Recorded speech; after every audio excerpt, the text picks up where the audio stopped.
Wolfpack, what is going on? It's your boy, the Wolf with Roto Street, rotostreetjournal.com. We breed and feed you fantasy wolves here at a unique hour. We don't usually go at the 9 a.m. hour, but we're testing it out this week, Monday, Wednesday, Friday. Got one more week of summer break. So let's hit a morning show here. We got a ton of great content lined up on both of those days. Today, starting with a preseason week 2 recap, everything you need to know what was important. Plus, our guy, Mike O'Hara of Mo, joining me to then debate our guys for 2023. We'll give you a quarterback, running back, receiver, and tight end that we are planting our flag in. This is the one guy. If no one else, listen to no other take. This is the one I'm ready to go all in on. So loaded show today. Want to get right on into it, but if you enjoy what you hear at any moment, that thumbs up button is so greatly appreciated. So please consider hitting that, helping us grow as we hit that 2023 season. And of course, this is all at rotostreetjournal.com, and the podcast is the Fantasy Fullback Dive. All righty, Wolfpack, let's dive into preseason week 2 recap. The number one update I cannot wait to give you guys. The Giants passing game on the rise, confirming everything I was expecting for Daniel Jones and Darren Waller. They only play one drive together in preseason week 2, and Daniel Jones was clinical. Goes right down the field, 8 for 9, 69 yards, and a TD.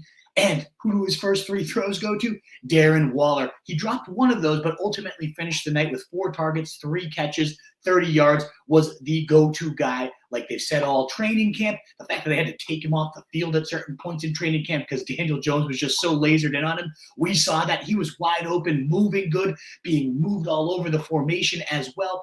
Darren Waller comeback season, all here for it. Could easily, we've said this all preseason, could see him finishing as the tight end 2 behind Travis Kelce. It's now becoming a reality. I enjoyed drafting him at 80, and I'm still drafting him at that mid-60 or so price tag he's carrying right now. I love stacking these two up. We'll talk about Daniel Jones a bit more, but I have a big prediction. Get to my guys, why I think he could truly be a Josh Allen light type of breakout. But looking at just this game specifically and how easy and efficient this offense moved down the field, it was amazing play design. It was one preseason drive. I don't want to just completely overreact, but all the things I had essentially been thinking were confirmed. We saw Paris Campbell also draw 2 targets from Daniel Jones starting in the slot. That was a great role last year where Richie James, once he took over as the full-time slot guy, was the wide receiver 12 from week 11 on. Top 12 receiver at 14-plus points in 5 of his last 7 games. Could be a very valuable role for Paris Campbell should he maintain it, and looked very solid in his debut there. Darius Slayton didn't record a catch, but he did play all 8 snaps with the starters as well. So pretty clear locked in. Paris Campbell, Darius Slayton, Isaiah Hodgins, the top 3 receivers here. But Jalen Hyatt, do want to shout him out as well, hitting a 33-yard touchdown with the great separation, all the hype in camp as well, bringing a gear that no one else in this receiving core has. We saw it this night, 4 catches, 35 yards, and a touchdown for Hyatt. A lot of people worried he was a gadget player, a scheme player at Tennessee. Well, ultimately, he might be schemed to perfection with all these other weapons around him and an element none of them bring. He probably has the highest single season of all the receivers, not Darren Waller, not Saquon Barkley, obviously, but Jalen Hyatt among all these guys could end up being that lead number 1, says he wants to go for Odell Beckham's Rookie of the Year crown. He has the speed, he has the burners, and he's playing well already. So intriguing. Overall, though, the biggest risers of week 2, Daniel Jones, Darren Waller, the Giants passing game, a great performance. And stay tuned for why I think Daniel Jones is the quarterback you have to draft when we get to my guys in a little bit.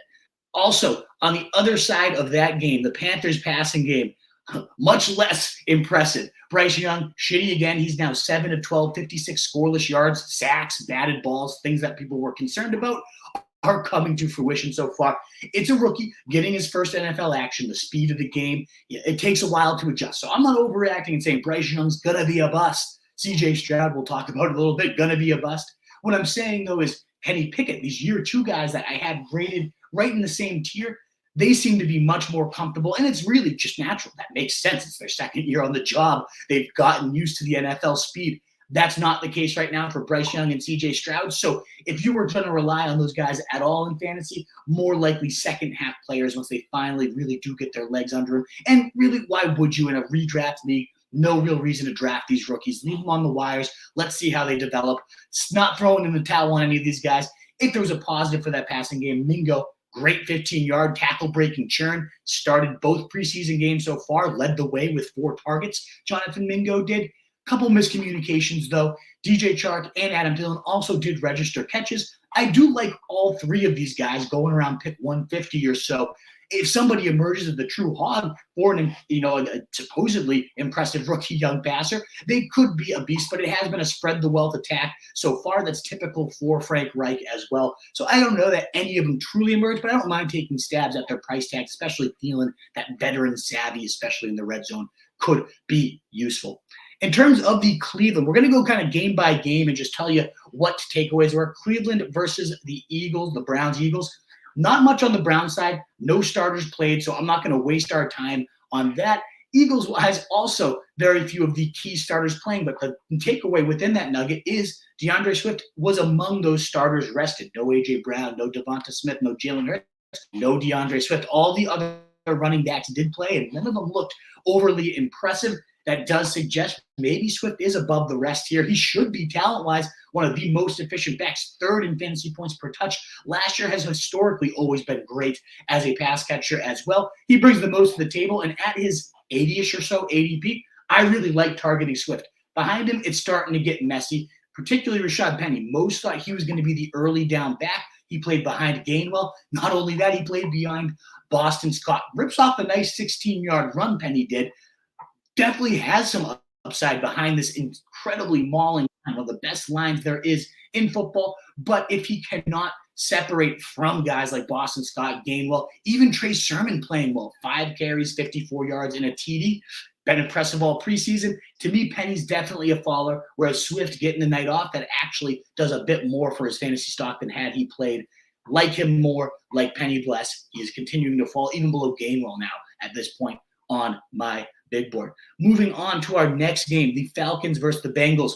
Falcons takeaways. We got the Bijan Robinson debut, and it showed everything I loved and everything I'm a little bit nervous about with this guy. First carry, zips up for 12 yards, the vision, the burst, the tackle breaking, everything that you want to see from this rookie phenom that I am 100%. Bijan is an insane prospect, right in line with the Saquon Barkleys, the APs.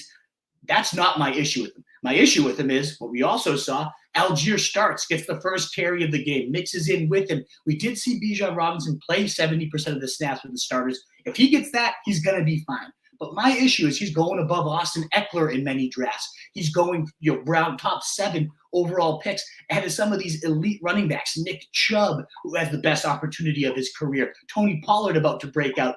I love Bijan the player. I don't love the Falcons offense at all. And I don't like Arthur Smith, who we know mismanages his talent. Look no further than Kyle Pitts, we will talk about quite a bit later. Maybe there's a reason to believe in a bounce back. I don't know that I buy it. My man Mike might give you an argument to believe in that. But I just get a little worried with Arthur Smith. We do know he's had a Derrick Henry in the past and will ride a guy for 300 touches, sure. But it's been a sketchy history so far with the Falcons. I can't go all in at Bijan on his price tag, but I did want to just say, as advertised, he looked as phenomenal as everyone should expect on just a few minimal touches. Ultimately went 4 carries, 20 yards, 1 6-yard catch. Should have had a TD reception, but Ritter did miss him. Another concern here. Ritter in this offense, I don't know how many pieces I want. I don't hate Drake London, though, who did have 3 targets leading the way in just 2 drives with the starters, 2 catches, 33 yards, and almost had an end zone reception there. So really looked positive there. And if there's one person that looked good with Ritter last year in those 4 starts for Desmond Ritter, we had Drake London going 149 targets, pace for a season, 106 catches and 1,415 yards. Didn't catch a touchdown, but still averaged 14.5 fantasy points per game with Desmond Ritter under center, did Drake London. So definitely one of those guys in that round 5 area, breakout receivers galore, second year, could definitely boom. Love that player. So Drake London's the piece I really like at cost in this offense. Kyle Pitts, we saw some of the concerns, plays only 9 of 17 snaps with the starters, somehow still not an every down guy. Maybe it's working back from injury. I'm not going to overreact to that, but that was the issue. That's why this phenom, this next great Travis Kelce type of prospect, he's, Calvin Johnson as a tight end, all these crazy hyperbole thought of. Maybe it's true. Maybe he is that crazy, but if he's not on the field, it doesn't matter. Last year was about a 50% snap player, and we saw those issues just already poking their heads out. Figured it was worth noting here from what we noticed.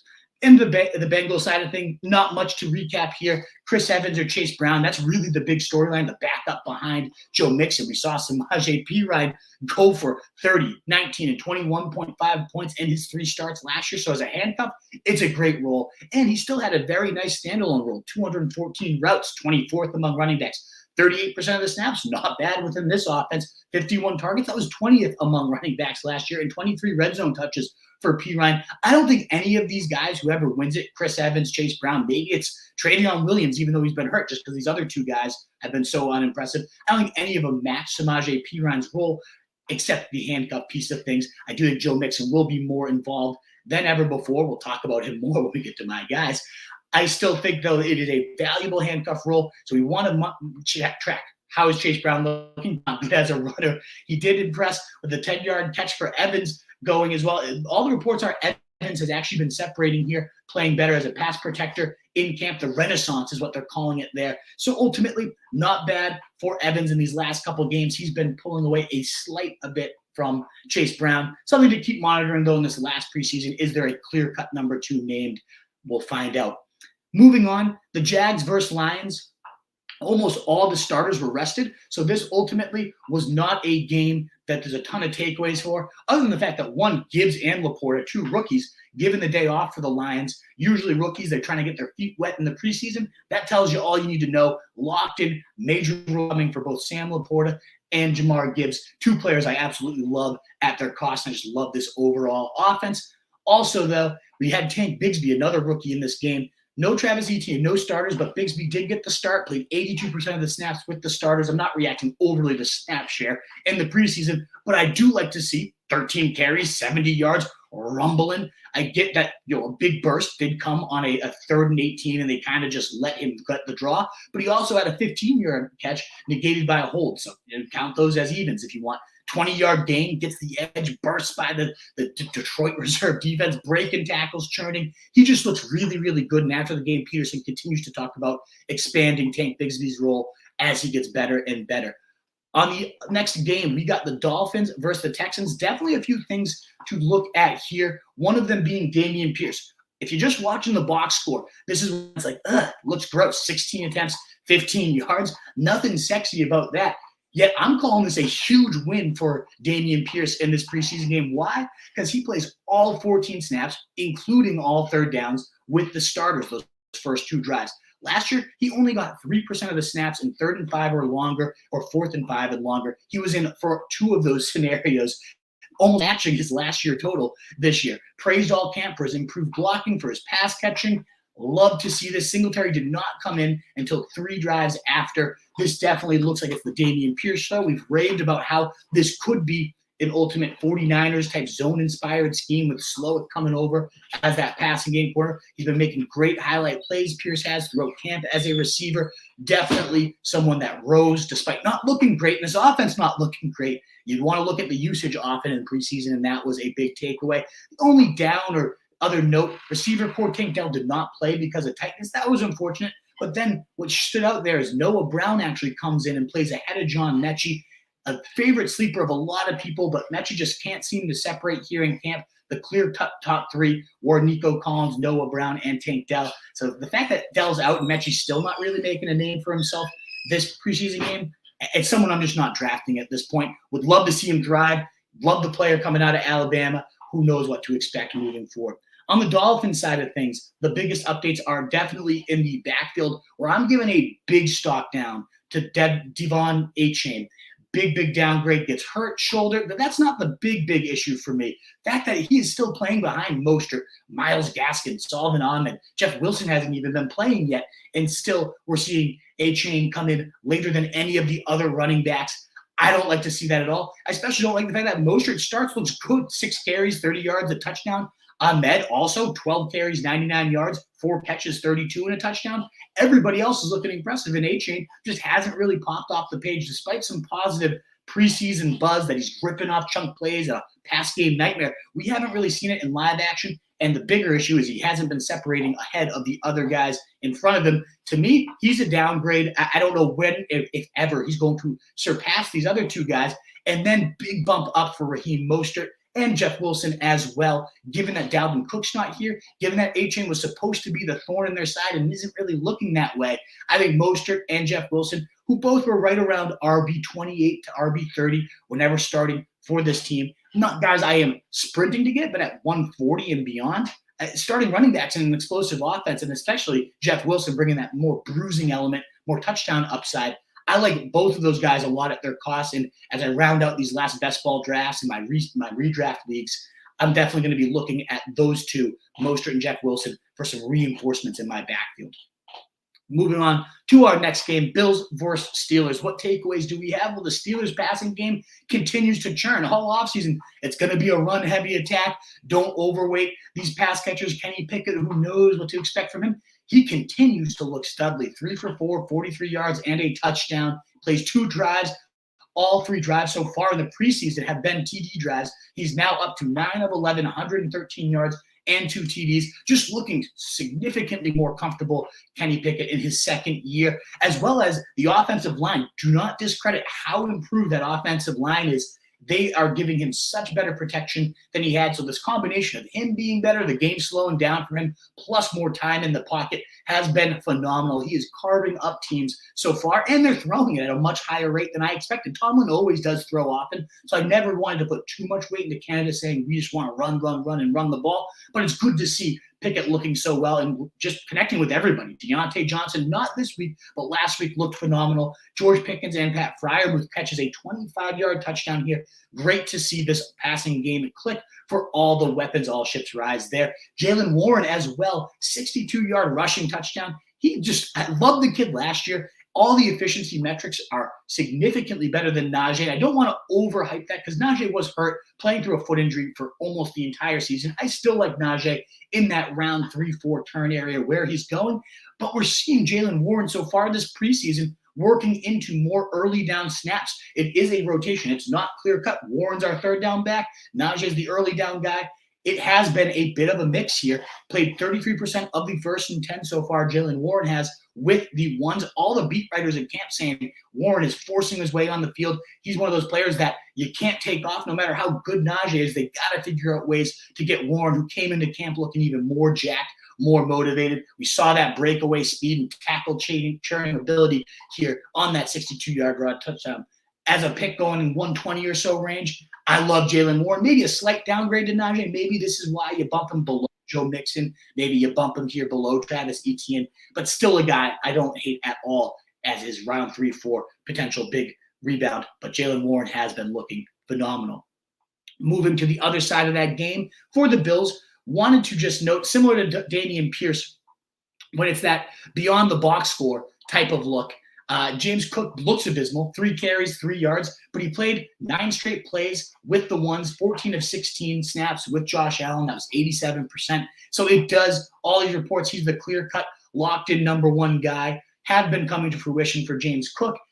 Didn't look great production-wise, but don't forget last week, 20 yards on 4 carries, including that goal line snap. I love James Cook in that round 7 or so range where he's going. Otherwise, Josh Allen was okay. He was under pressure all day, and they lost a tackle. A little bit concerning, and maybe a reason when you're needling through those top 3 quarterbacks, Mahomes, Allen, and Jalen Hurts. Maybe it's just enough that this pressure he's under all day, the hits he might be taking this year, given those worrisome lines, maybe that's a reason to bump him below a couple of those other 2 elite names. But he still made some really nice throws. I still love Josh Allen in general. 4 of his targets did go to Diggs, 2 for 22 did he haul in. Dave Davis also goes 2 for 29 and almost had a 3 for 64-yard night, except a hold wiped out a big, long reception for him. So Daddy Davis, I know a lot of you, after we hyped him up big last year, are on that never touching again. But now that you're drafting him at his floor, round 7, round 8, he's fully healthy. All the reports in camp are that he looks like the guy that was killing it before his ankle injury sapped him last year. You can find it in your heart to forgive the Daddy Davis. You might find yourself reaping some decent rewards. The other name I wanted to talk about was Kincaid. Plays all the snaps with Josh Allen. Now, Dawson Knox was out with a finger injury, so don't want to overreact to that. But he still finished 3 catches, 45 yards, played a snap in the backfield, 5 as the traditional tight end, 6 from the slot, 1 lined up out wide.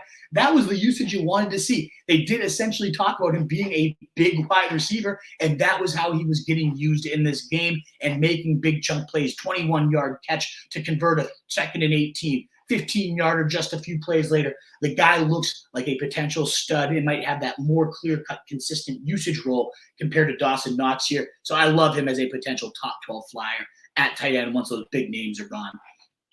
Moving to the next game, and as I said, there's going to be some games, and we're getting close to the end here. Some games didn't matter at all. Colts versus Bears was pretty much one of them. No starters on either side, so we're not going to waste much time other than mentioning Khalil Herbert did not play at all. Donta Foreman got to burn the entire first quarter. Then you had Roschon Johnson come in and look okay. But this, to me, suggests Khalil Herbert is significantly above the other two.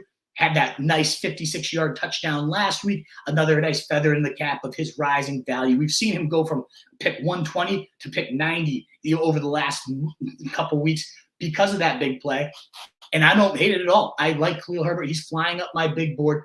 Definitely one of the most efficient backs. We talked about it in more detail last week, but in terms of yards per after contact per attempt, broken tackles per attempt, all those elite efficiency, he was right alongside Tony Pollard and Nick Chubb. He just didn't have the touches those guys had last year. So intriguing player and an offense I think is ascending. On the Colts side of things, Deion Jackson had the start, but Hull, Drake, all three of them mixed in. So if JT does miss time, I don't think there's anyone you truly like. Deion Jackson can be a pass catcher. 2 catches for 15 in the second week, but I don't like anything here.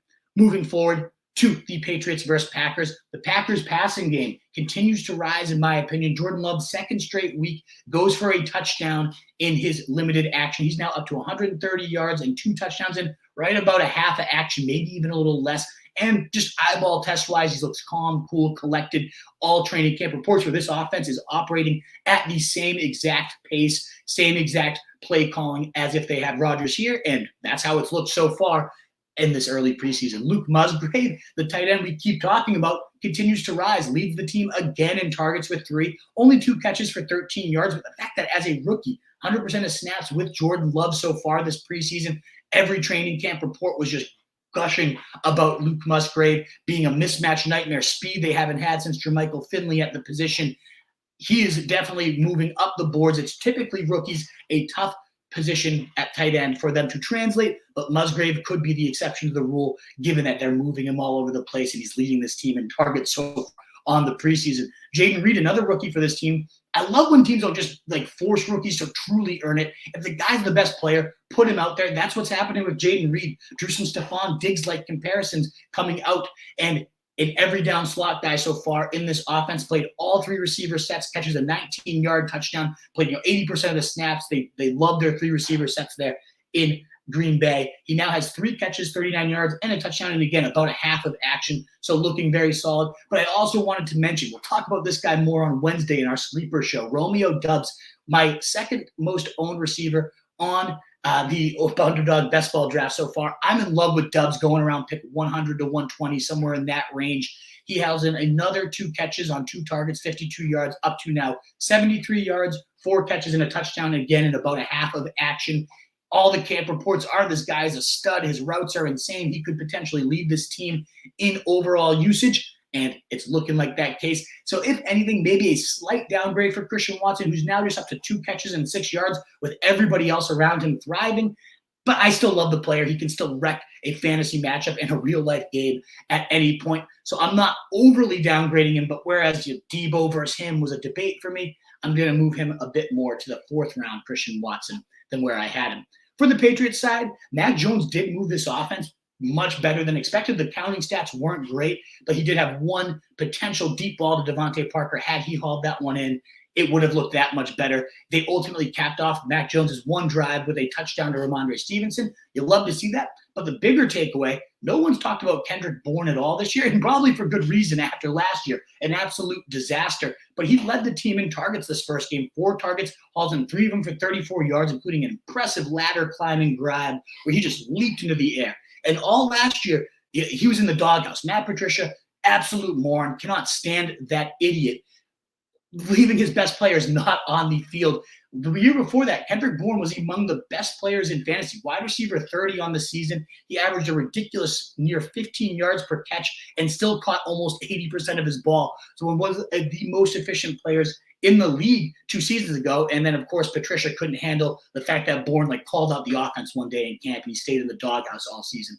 That was idiotic. That sucks. But apparently Bourne rededicates himself this offseason. Definitely more of a team player, not doing any of those shenanigans that led him to the doghouse. Fantastic training camp. In fact, they're calling him a flag carrier right now for this offense. So Bourne, probably not a guy you're drafting in a ton of leagues, other than I've started to add him as my last round best ball receiver. That had been Tank Dell until the hype train got picking up steam on him.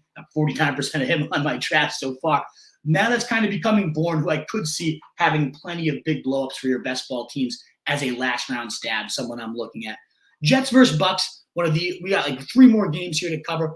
Jets, Bucks, starters rested. Nothing much other than maybe for dynasty leagues. Sean Tucker looking pretty good. 7 carries, 37 on the ground. 3 for 18 as a pass catcher as well. So solid effort for Sean Tucker. Definitely a solid dynasty stash with a pretty wide open backfield behind Rachaad White, especially giving Keyshawn Vaughn, 4 carries for negative 8 yards. Oh, God, not even 8 yards. 4 carries for negative 8, even worse. Horrible. Just hasn't looked good at all in his entire NFL career. Tucker could be that clear number 2.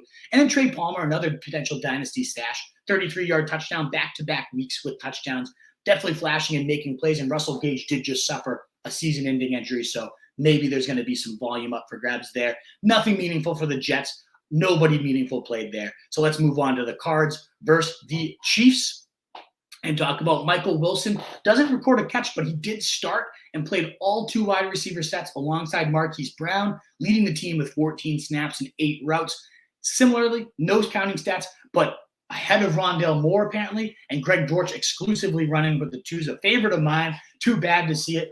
Definitely not a guy I'm going to be continuing to draft there. And Rondale Moore has to keep getting bumped down as a slot exclusive here. Still an explosive playmaker, still reportedly getting nice training camp buzz. But Michael Wilson has to be considered one of those later round cheat sheets. I do prefer Kendrick Bourne, the guy we were just talking about. But Michael Wilson does bring some intrigue as the only guy above 6 feet in this retrieving core. And then Keontae Ingram. He has defined himself as the James Conner handcuff, which, as we know, Conner's extensive injury history could be a very valuable role this year. He's the only other back to see snaps with the starters. Keontae Ingram goes 7 carries, 28 yards, and a touchdown. Very impressive touchdown run, too. A lot of missed tackles forced, a lot of jukes, and he also hauls in a catch for 12 yards.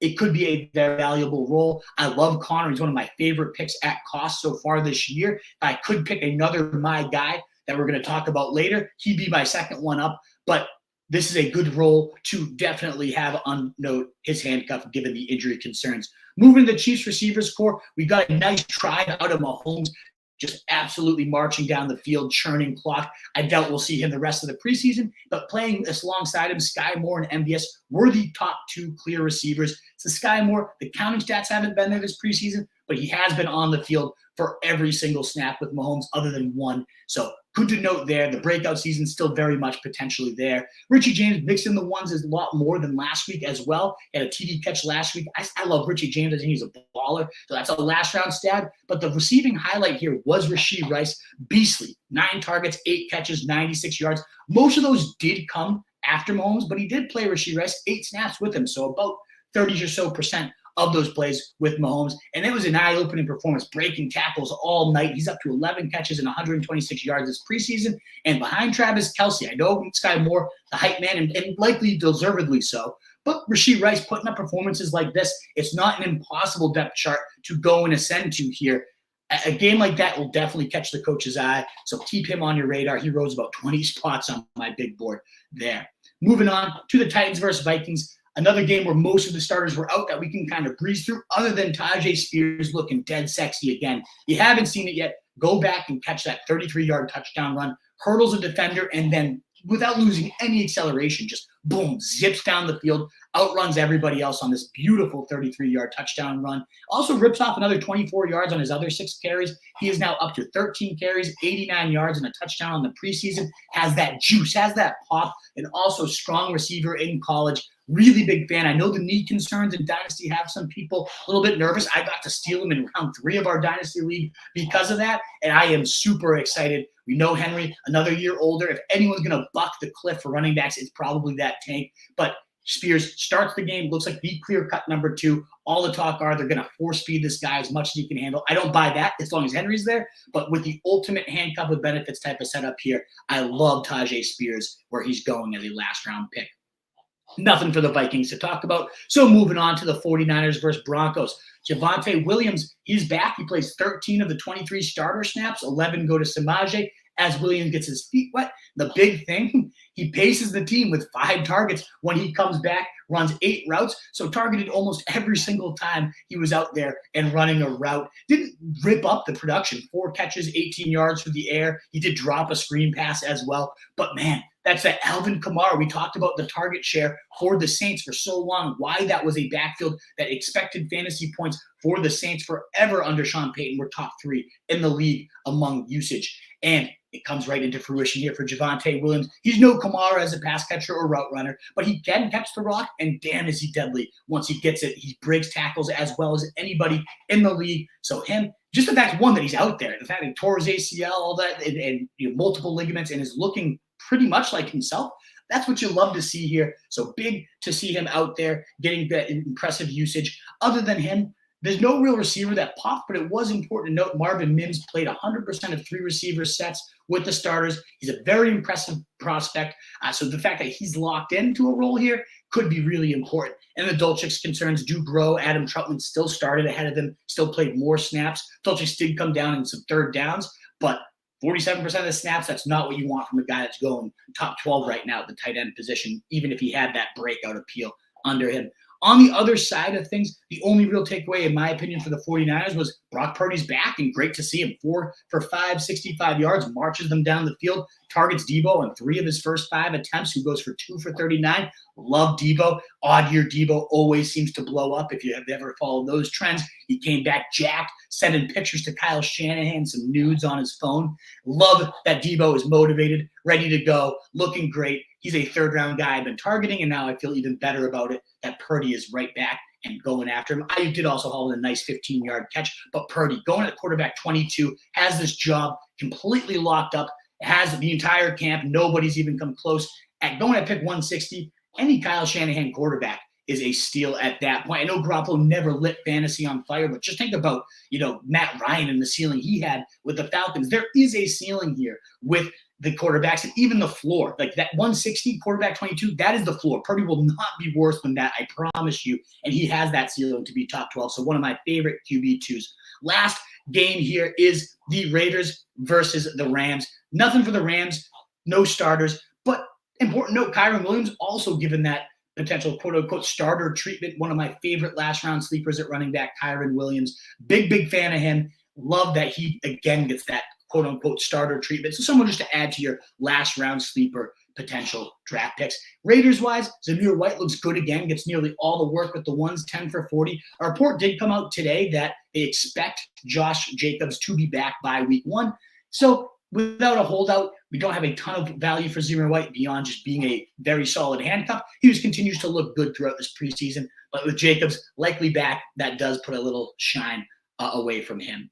Ultimately, nothing else to take away there. I said that was the last game, but I just realized we got Cowboys and Seahawks real quick. I see my guys Mike and the Truth waiting for me, so let me just breeze through these boys, and then we will get right into my guys. 4 minutes behind schedule. My apologies. Seahawks, though, the rookies, definitely impressive. Zach Charbonnet gets the start, takes every snap to begin with those starters, goes 8 of the 12 snaps, and gets 3 carries. Rips 1 for a really impressive 29-yard scamper, goes 3 for 31, also hauls in his target. Just looks good. Kid's popping, as is JSN, as we all knew. 3 targets, 3 catches, 58 yards. Beautiful over-the-shoulder grab, now up to 6 catches and 83 and about a half of action. Lockett did play, no DK, so is of note that JSN's still thriving even alongside Lockett. this offense could be absolutely unstoppable. That much more reason to buy Geno Smith, continuing on that season that had him at quarterback 5 last year. For the Cowboys, no starters, not much to note other than behind Tony Pollard, who will be that running back 2. This week we got Rico Dowdle as the starter. He was more impressive, 38 yards on his 8 carries, not bad. We also had Davis, 32 yards, looked fine. The Deuce was loose again, though, another 14-yard scamper. There's no real clarity yet. All 3 of these guys are having their glimpses. Hopefully it's just the Pollard show. We don't have to worry about that one anyways. And on Sunday night, we had Saints versus Chargers. And that really only takeaway there. Nothing for the Chargers other than Josh Kelly, primary running back 2. Another situation that hopefully never matters because Eckler is obviously the main guy there. But should he get hurt, it looks like John Kelly is the guy there. I ran exclusively with the ones today. Kendre Miller, the bigger takeaway, though, he suffered a knee injury just a week ago, was expected to miss the rest of the preseason. He's out there. Doesn't impress overly, 10 carries, 23 yards, and a touchdown, but also had 3 catches for 36 yards, despite not being on the third down backs. Something to note for him in that early season when Kamara's out. He never was going to be the third down back, but it sounds like not even in those first couple of weeks. Still looked good, though. 3 catches, 36 yards. So maybe that's a role they'll continue to expand. And that is all my takeaways so far for the preseason week 2. There's a game tonight with the Commanders, so maybe some more Howell. But now it is time to bring in our guys over here. So let me pop in. Is it adding? I think they're all – there we are. We got them all in here. The Truth, Mo. Welcome on in our first ever morning show here at the Fantasy Full Bag Dive. Truth, how are we feeling early this morning? We're feeling not quite as functional as we usually do around 7 p.m. So, I'm glad I'm not having to come up with the curveball here. We got, decent amount of people here with us. Thank you for being here, guys. And a thumbs up would be so appreciated. But, Mike, how about you? You got classes starting today and still burning the early oil here with us. How are we? I mean, football never sleeps, so season's about to get going. I'm not going to slow down. I'm getting ready, finishing up my best ball drafts and redraft getting going here soon. I'm excited. Yeah, that sounds like a guy whose 40s are still quite far ahead of him. Exactly. Probably up to like 3 a.m. doing best ball last night here this morning. I love it.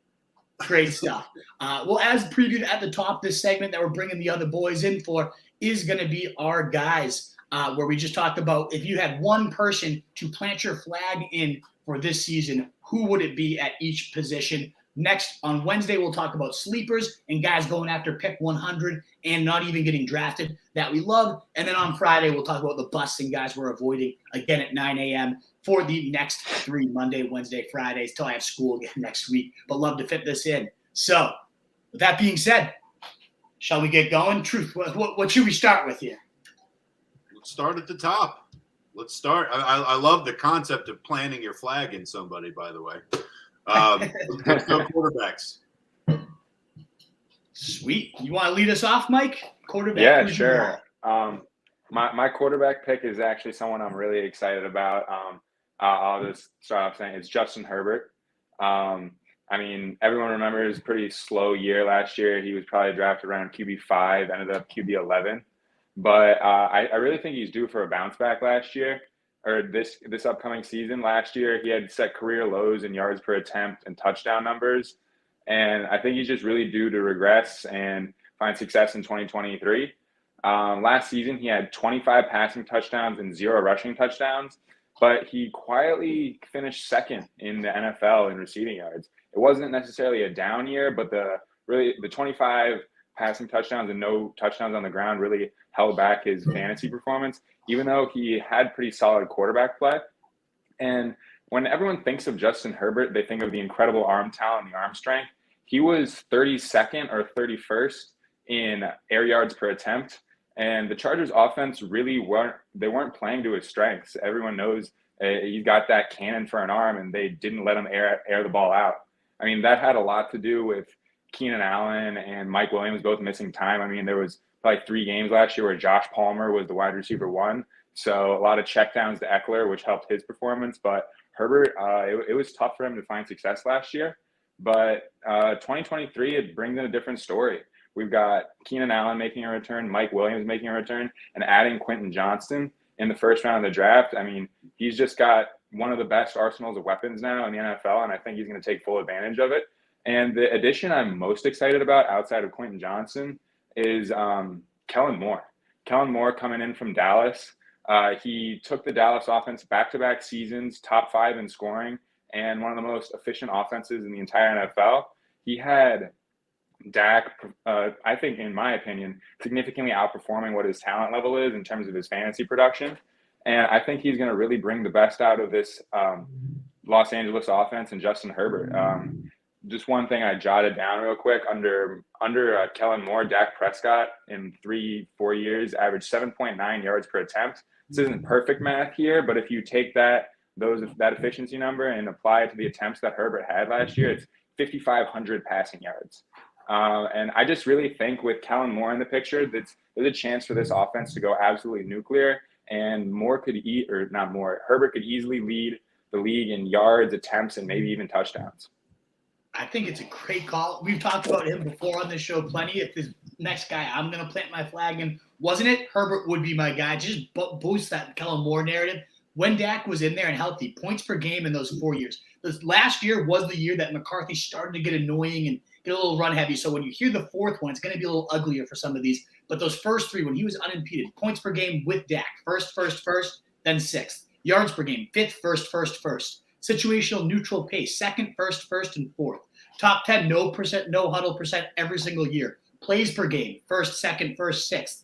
Oh, it's just a great overall offense. And all the talk has been from Staley. I'm letting this guy, Kellen Moore, do his thing. I'm not getting in his way. He looks to me like the next Sean Payton type of offensive coordinator. So I'm fully there. I actually projected Herbert for 5,400 yards and 39 pass TDs. He came out as my quarterback 2 in projections. So I'm all there with you. And I love that addition of Quentin Johnson, as you mentioned. If there is an injury to either of those 2 receivers, it's nice to have another potential elite talent. And if all 3 are healthy, look out. I absolutely love that call. So my guy, I do love Herbert more than this guy straight up and in a vacuum. But as a value, I cannot stop drafting Daniel Jones. He came out as a top 5 quarterback in my projections. Truth kind of called me out. I went back a little more conservative, and he still was top 7 after that. And I really believe he could be due for a Josh Allen, maybe a diet Josh Allen jump in 2023 for these reasons. Quarterback 10 last year with only 15 passing touchdowns. That, I believe, is the fewest passing touchdowns for a top 10 quarterback in fantasy,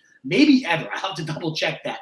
But that was largely thanks to 120 rushes, 4th among quarterbacks, 708 rush yards, 5th, 7 rushing touchdowns, 3rd. Konami upside, teammates calling him Vanilla Vic, and he really looked like that. We know Josh Allen's legs were capitalized on by Brian Daboll. We saw that happen with Daniel Jones, a really plus athlete, and I only want to judge him on that second half of 2022 when they finally – remember last year, they didn't pick up his 5th-year option. It was kind of like, let's kind of get this guy in and out of here, and we'll get our guy the next season. But as they recognized he was a really good fit for Daboll's offense and started to actually tailor the scheme to him, became the quarterback 6 in fantasy points per game the second half of the year. From week 7 on, they started to really click. 60% of his games in that span were top 12. 7 of 10 were above 20 points. 3 of 10 were above 30. So he had that elite ceiling, and this was thrown to Hodgins and Richie James, not even really NFL starters at this point. And that's why I think the touchdowns can double. You add Darren Waller, who has opened everything up for this offense. Another guy, I could have been my guy at tight end, but I'll just lump him in here.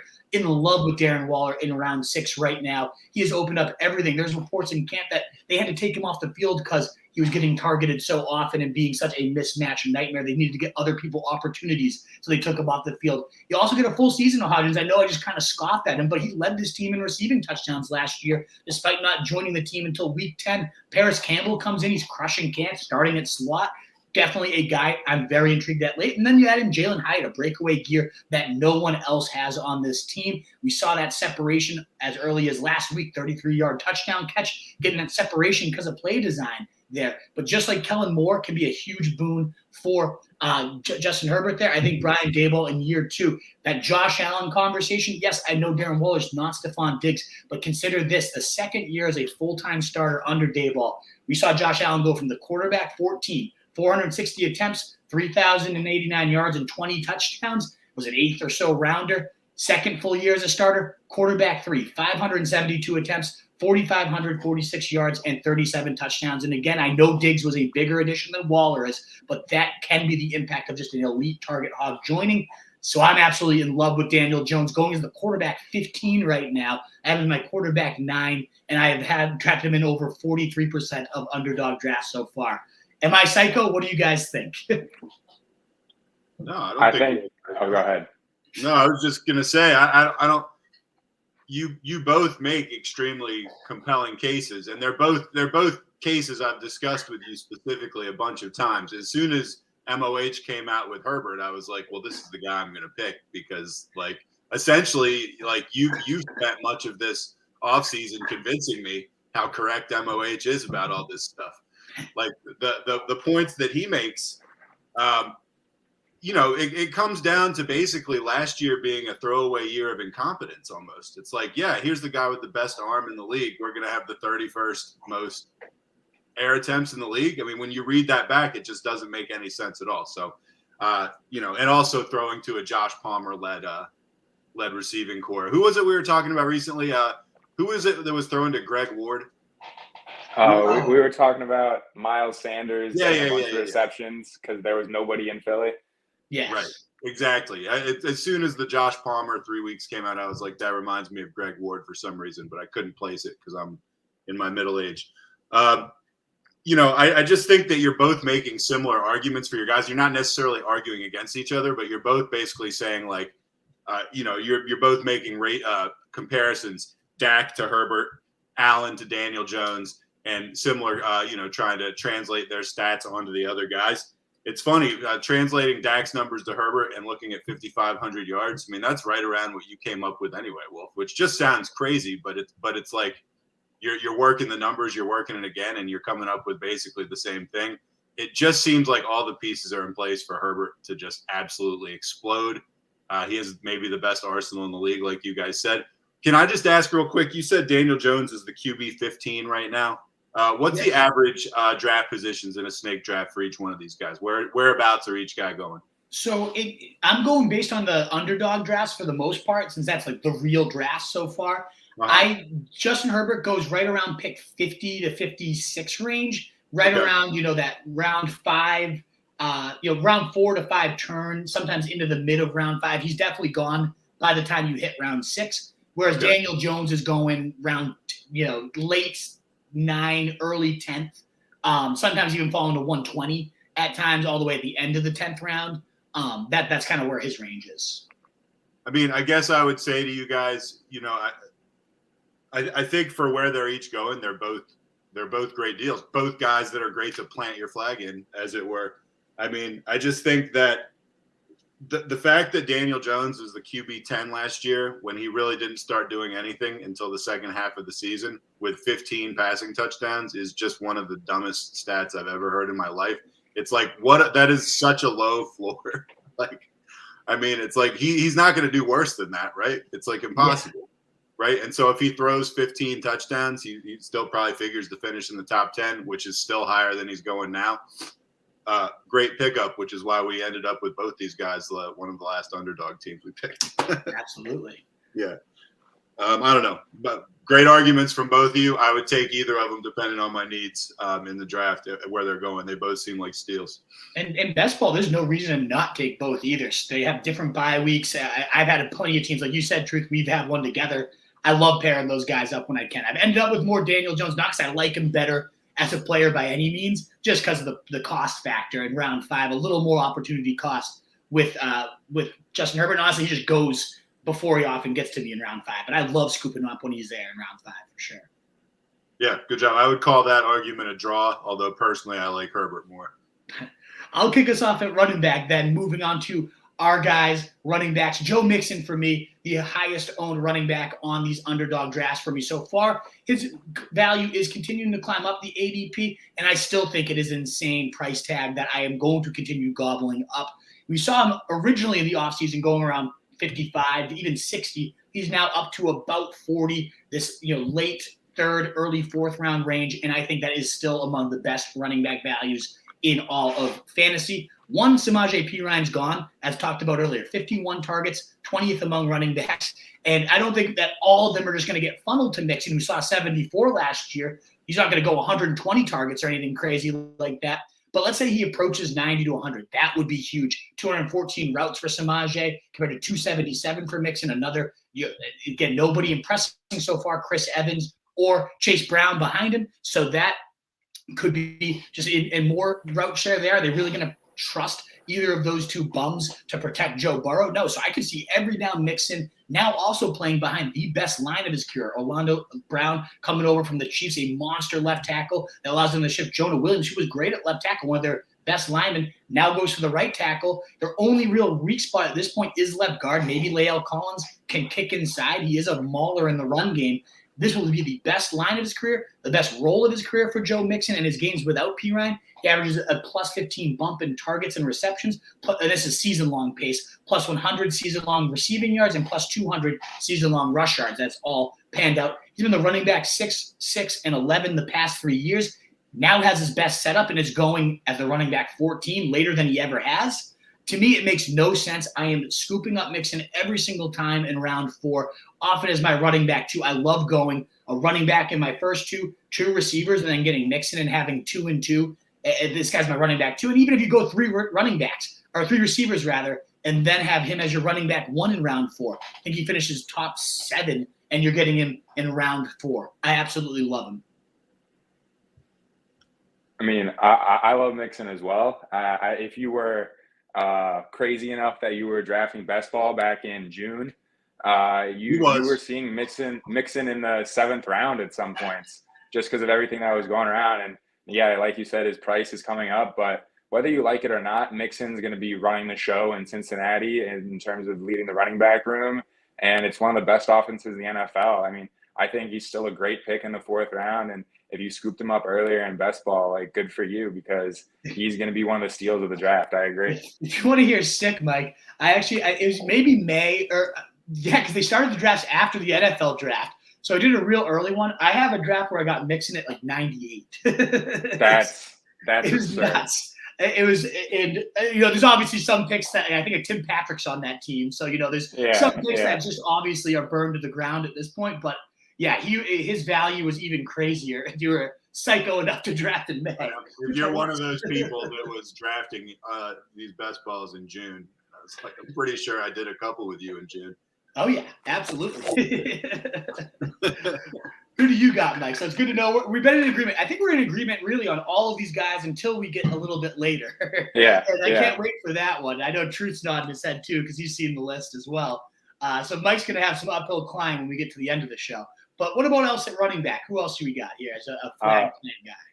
My personal highest drafted running back in best ball is David Montgomery, and he's who I'm going to be talking about today. The first point I want to make with Montgomery is he's Mr. Consistency. Every year he's been in the league, he's been an RB2 or better.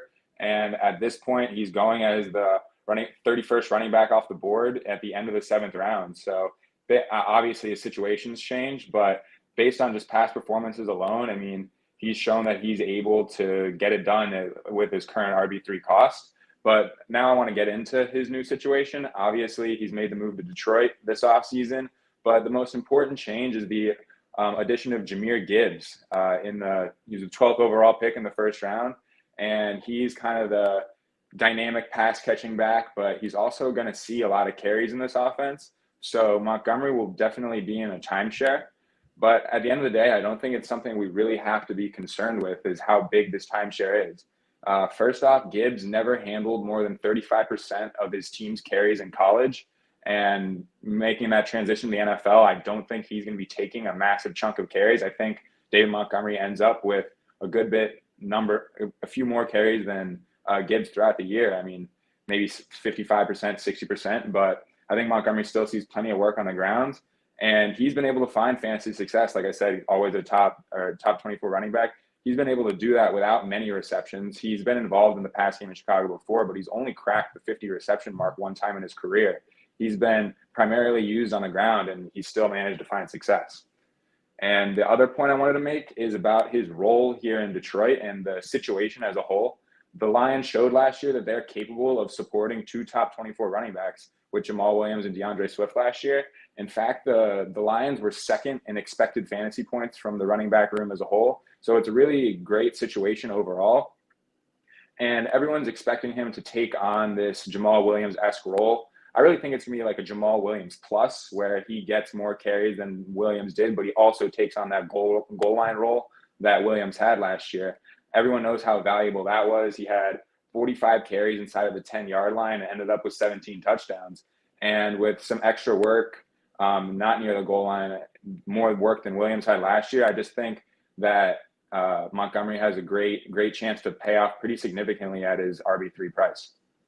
I think it's all great points. 262 carries for Williams last year, was 13th among running backs, 57 red zone touches, second, 17 total touchdowns. Only trailed Austin Eckler. He had the most Jamal Williams rushing touchdowns as well and goal line carries. I love it. I think it's a great call in that sense. I know you mentioned it was in best ball that you have him the biggest drafted, and that's I 100% agree with that. I love him in best ball. My only qualm with David Montgomery in redraft would be if it is similar to Jamal Williams. I agree with you. It's going to be Jamal Williams plus. They had the chance to get Williams for a much cheaper price tag, decided to pay Montgomery literally top 5 running back money. So I'm with you. He's going to have a more significant role. But we did see Williams. It was a pretty much boomer bust, touchdown or bust. Good news was there was more weeks than not that he was scoring multiple touchdowns. But there was a few weeks, 3.7, 3.3, 5.6. If he didn't get in the end zone, he was pretty much useless, which is a little bit trickier in season-long leagues. In best ball, doesn't matter. You're going to get those 24, 24, 22, 20, 20. A ton of those spikes for Jamal Williams last year. I think that's absolutely going to happen for Montgomery. Are you a little bit cooler on redraft, Mike, or do you think just because he's a little bit of a better player in a better role, he might be steadier than we saw from Williams even in redraft? I'm not terribly certain or not terribly concerned. I would be if his cost was up near that RB2 threshold, like RB in the mid-20s.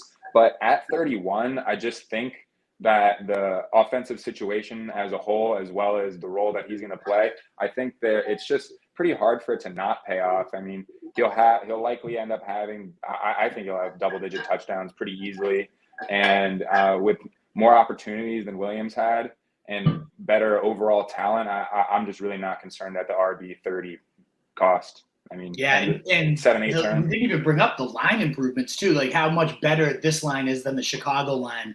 Our guy Keegs wrote a good article when Montgomery first got to there, highlighting just how much better of a run blocking line it was. I don't have those exact stats right in front of me, but it was, I think a top 5 run blocking versus a bottom 25 run blocking team. So just those holes are going to be so much better for a guy that's already a pretty solid tackle breaker. A lot of good efficiency metrics from Montgomery out there. So I'm with you. I think this is going to be a steadier situation than even what Jamal Williams was last year.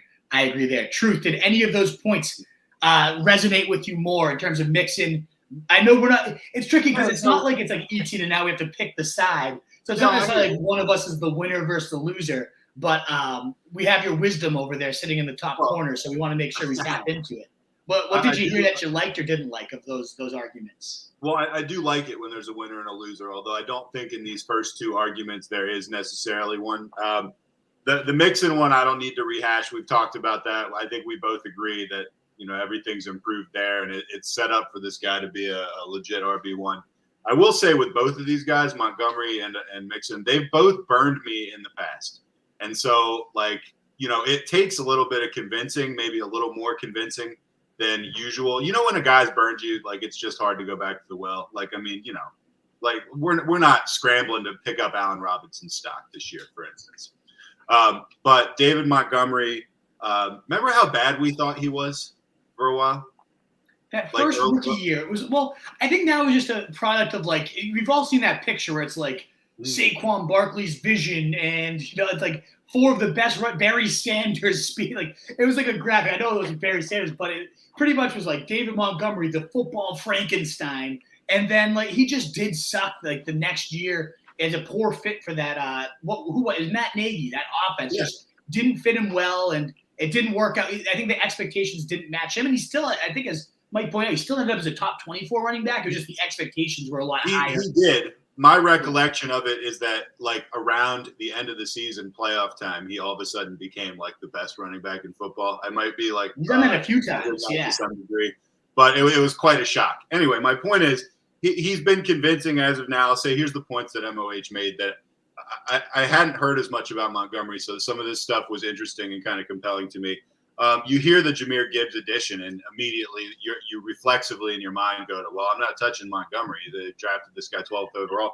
What I didn't have any idea about was the point he made about the fact that Gibbs never handled more than 35% of the workload in college. I mean, to me, that's significant. It's hard to believe they're going to be like, okay, this guy can handle 35% of the workload in a much less demanding schedule, you would have to say, against less imposing defenses and stuff like that, and then be like, all right, we're going to bring him in for 50% his first year in the NFL. I think that was a great point. That was something I had no idea about. That gives me a lot more faith in Montgomery than I would have had. The price tag of RB31, when the team's already shown they can support like 2 top 20 running backs, to me, he's a better version of Jamal Williams. If he's going to actually get the goal line carries, like MOH is suggesting he probably will, I think he's just an absolutely great pick. And I kind of agree with him. I don't see how I get what you're saying. Best ball is a more obvious fit, but it's hard for me to believe at RB31 that he probably won't pay off just given his track record. Absolutely. So far we're locked in. We agree on our running backs, our quarterbacks. I love both of those guys. So far, all 4. We'll move to wide receiver. Mike, why don't you kick us off? Who is your flag plant, my guy at wide receiver in 2023? So this guy is my biggest my guy of the entire draft this year. That's Steelers wide receiver Deontay Johnson. Wow. After an abysmal season last year, Deontay's price has plummeted. He's going as the wide receiver 32 at the 707 in drafts. And I really think you'll probably see him at the 5-6 turn-ish in most drafts. So early 6th, late 5th. But right now he's going at the 707. The first point I want to make is, first, he's one of the most talented route runners and wide receivers in the NFL. I'm not sure if you guys have looked into ESPN Open Score, but it's a what it tracks is pretty obvious. It tracks how open wide receivers get and their ability to create separation. And since it started being tracked in 2019, Deontay has had 3 of the top 12 season-long open scores out of anyone that since it's been tracked for the last 4 years now. And I mean, I think that just shows like how phenomenal of a route runner he is. And with his ability to get open, it basically forces Pickett or whoever is the quarterback to pepper him with targets. The last 3 years, he's gone 140 plus targets each and every year, with one season cracking 160 targets, I believe. And I just think that the 140 target mark is significant by itself. I think Johnson's going to pay off just based on volume alone. According to 33rd Team Fantasy, 75% of players who hit that 140 target mark have 16 plus fantasy points per game. 16 fantasy points per game was good enough for the wide receiver 12 last year. So that's 75% of players who hit the 140 target are wide receiver 1, and 96% of wide receivers who hit the 140 target mark end up as the wide receiver 24 or better.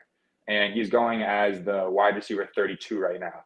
So I like that discrepancy alone really makes me really interested in Johnson, just that almost every single receiver who hits that target mark is going to end up as a top wide receiver 2 or better. And the next point I want to make is touchdown regression. I think not everyone might not know, but he had 0 touchdowns last year. He quite literally set the record for the most receptions in a season without scoring a single touchdown, which is actually absurd that happened to him last year. So I really think it's almost impossible for him not to have a touchdown this year. He, in his previous 3 seasons in Pittsburgh, he averaged almost 7 touchdowns a year. If he had just 6 last year, he finishes as the wide receiver 21, which is 6 is completely within his range. I think that's nothing crazy to say that he'll finish with 6 or more next year. And like I said earlier, I think he pays off his wide receiver 32 price based on volume alone. But if Pickett takes a step forward or this offense as a whole is better, I really think he could end up being one of the biggest values in drafts. If this offense can make some sort of improvement, he could easily finish as a top 12 wide receiver. And given that the fact that he's going as the wide receiver 32, I really can't get enough of him. Yeah, he's a guy that I did not have much of entering the last month or so. And it's what was his one? He burned me last year. I was all in. He was kind of my round 3-4 turn guy that I just loaded up on, no regard for trying to diversify my portfolio. And he obviously didn't pay off last year with the poor touchdown performance and just overall didn't play too well. But I'm 100% with you. I was all in last year because love the routes, love how open he gets, and just dominated and commanded targets. Love that. Typically, that's a Mike Tomlin move around type of slot guy. I know Antonio Brown, one of the best to ever do it, but he routinely averaged 150 to 180 targets in that exact role as well. So I loved the role, loved the player, and then I was worried about the fit with Pickett and whether Pickett or not wasn't ever going to take that step and be anything special. So far this preseason, as we talked about on the Risers and Fallers show, though, Pickett has been an absolute dynamo. He's completed now 9 of 11 throws for over 100 yards and 2 touchdowns. All 3 drives so far he's been in have been touchdown drives. And in particular, that first preseason game, Deontay Johnson only ran 7 routes. He was targeted on 3 of them, including 3 of the first 4. Was right back to that kind of Deontay Johnson, Big Ben feel, where he was just churning and driving down the field. And that's really all I needed to see, was that Pickett and him could, in fact, get on the same page. And that's what I saw. And now I've been trying to load up and get more and more Deontay Johnson. He's up to now about pick 55 to 60 on Underdog, and I still like him there. So the fact that he's a 707 in kind of Yahoo and regular redraft leagues, that's a no-brainer to me. I absolutely love that call. I think it's phenomenal. I forgot to also change the banner for Mike's receiver, so my apologies there. Tunes with the screen. No worries.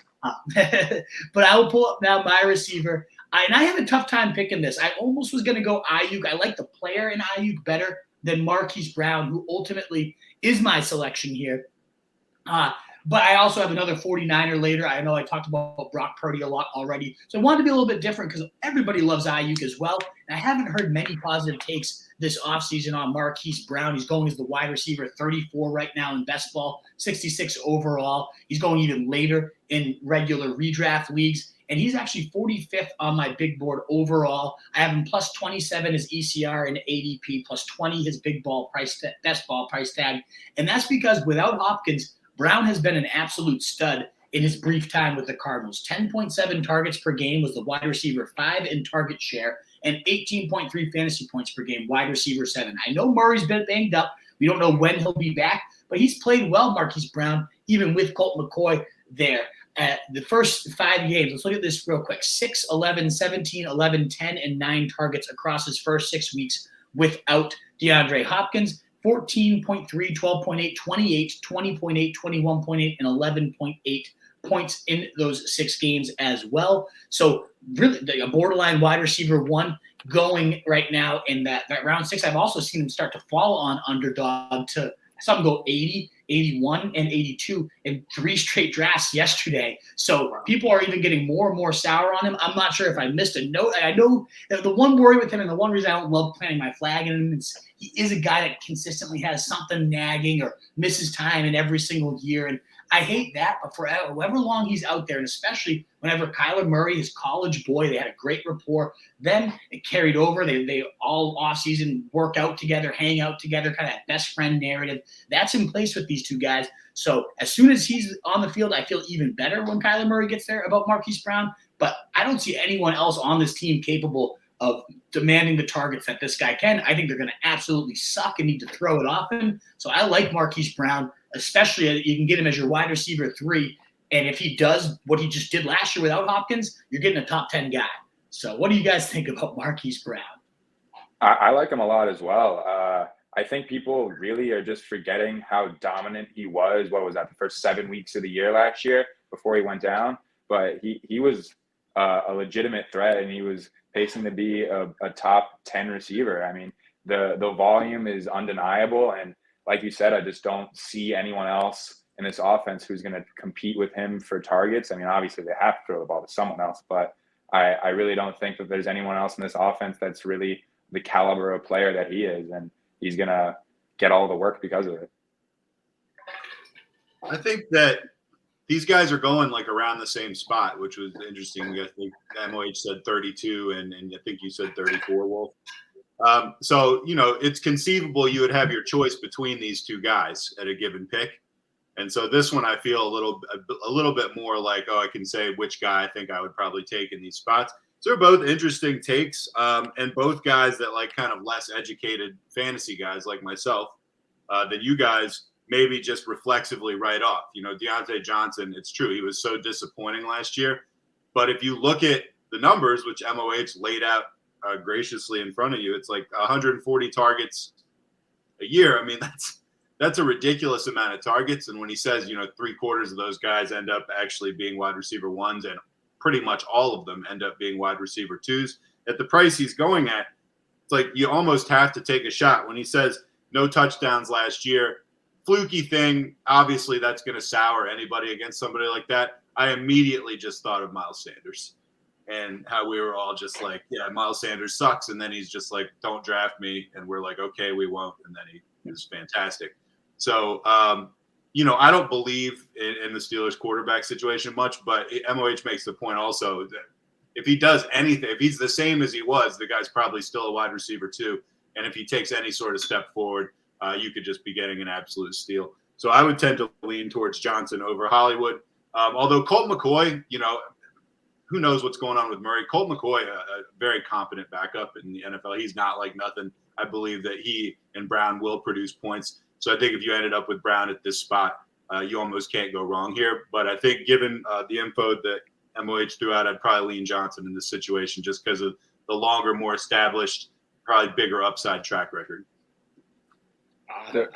I'll give him the point there. I agree too. I probably would take in a vacuum Deontay over Marquise Brown as well. So I'll give Mo that one as well. There's a reason though I'm not ending up with either those receivers that were our guys, and that's because I often will find myself going tight end in that range. Often it's Darren Waller, but if he is gone, or there's a couple drafts lately, I've gone both of these guys back to back, and that's George Kittle as my flag plant guy. Wow, Wolf, so bold. The tight end 3 in points per game for 5 straight seasons, top 2 in multiple of those as well. Wow, good for you. But he's going right now. It sounds crazy to say that and then say he's also going at pick 60 or later in drafts, a late 5th, early 6th round guy that's had the track record of George Kittle.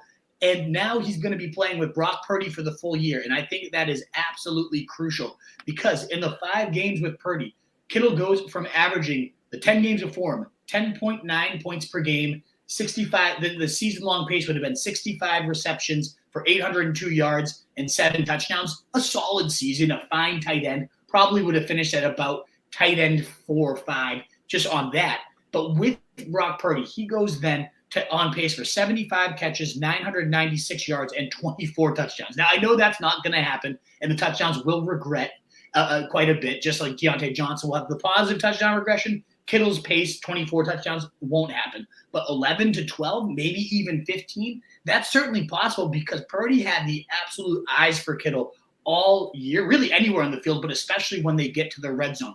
The only bad game he had, 6.8 in Purdy's first start, was when they demolished Tampa Bay, when Tom Brady had his homecoming and then just got absolutely murdered by Brock Purdy, this unknown guy.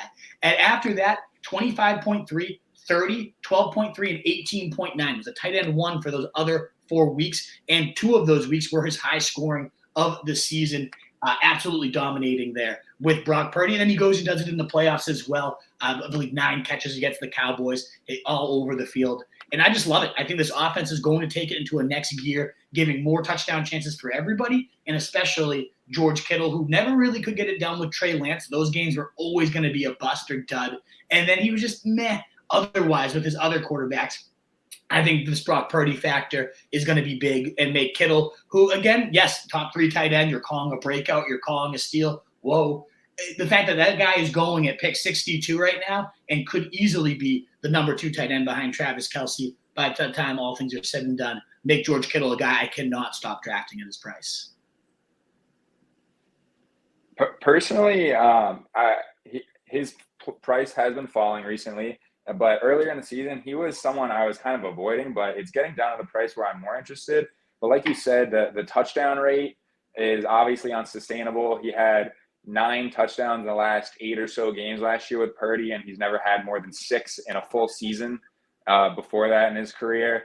And the only other thing that is concerning to me there is I don't have the exact number in front of me, but I want to say when all 4 of Kittle, Ayuk, Debo, and McCaffrey were on the field, I think Kittle had a 15% target share, which is concerning to me. But I mean, now that he's sliding down to around the pick 60 area, I can get a little bit more behind it, but there's definitely some red flags there for me. Yeah.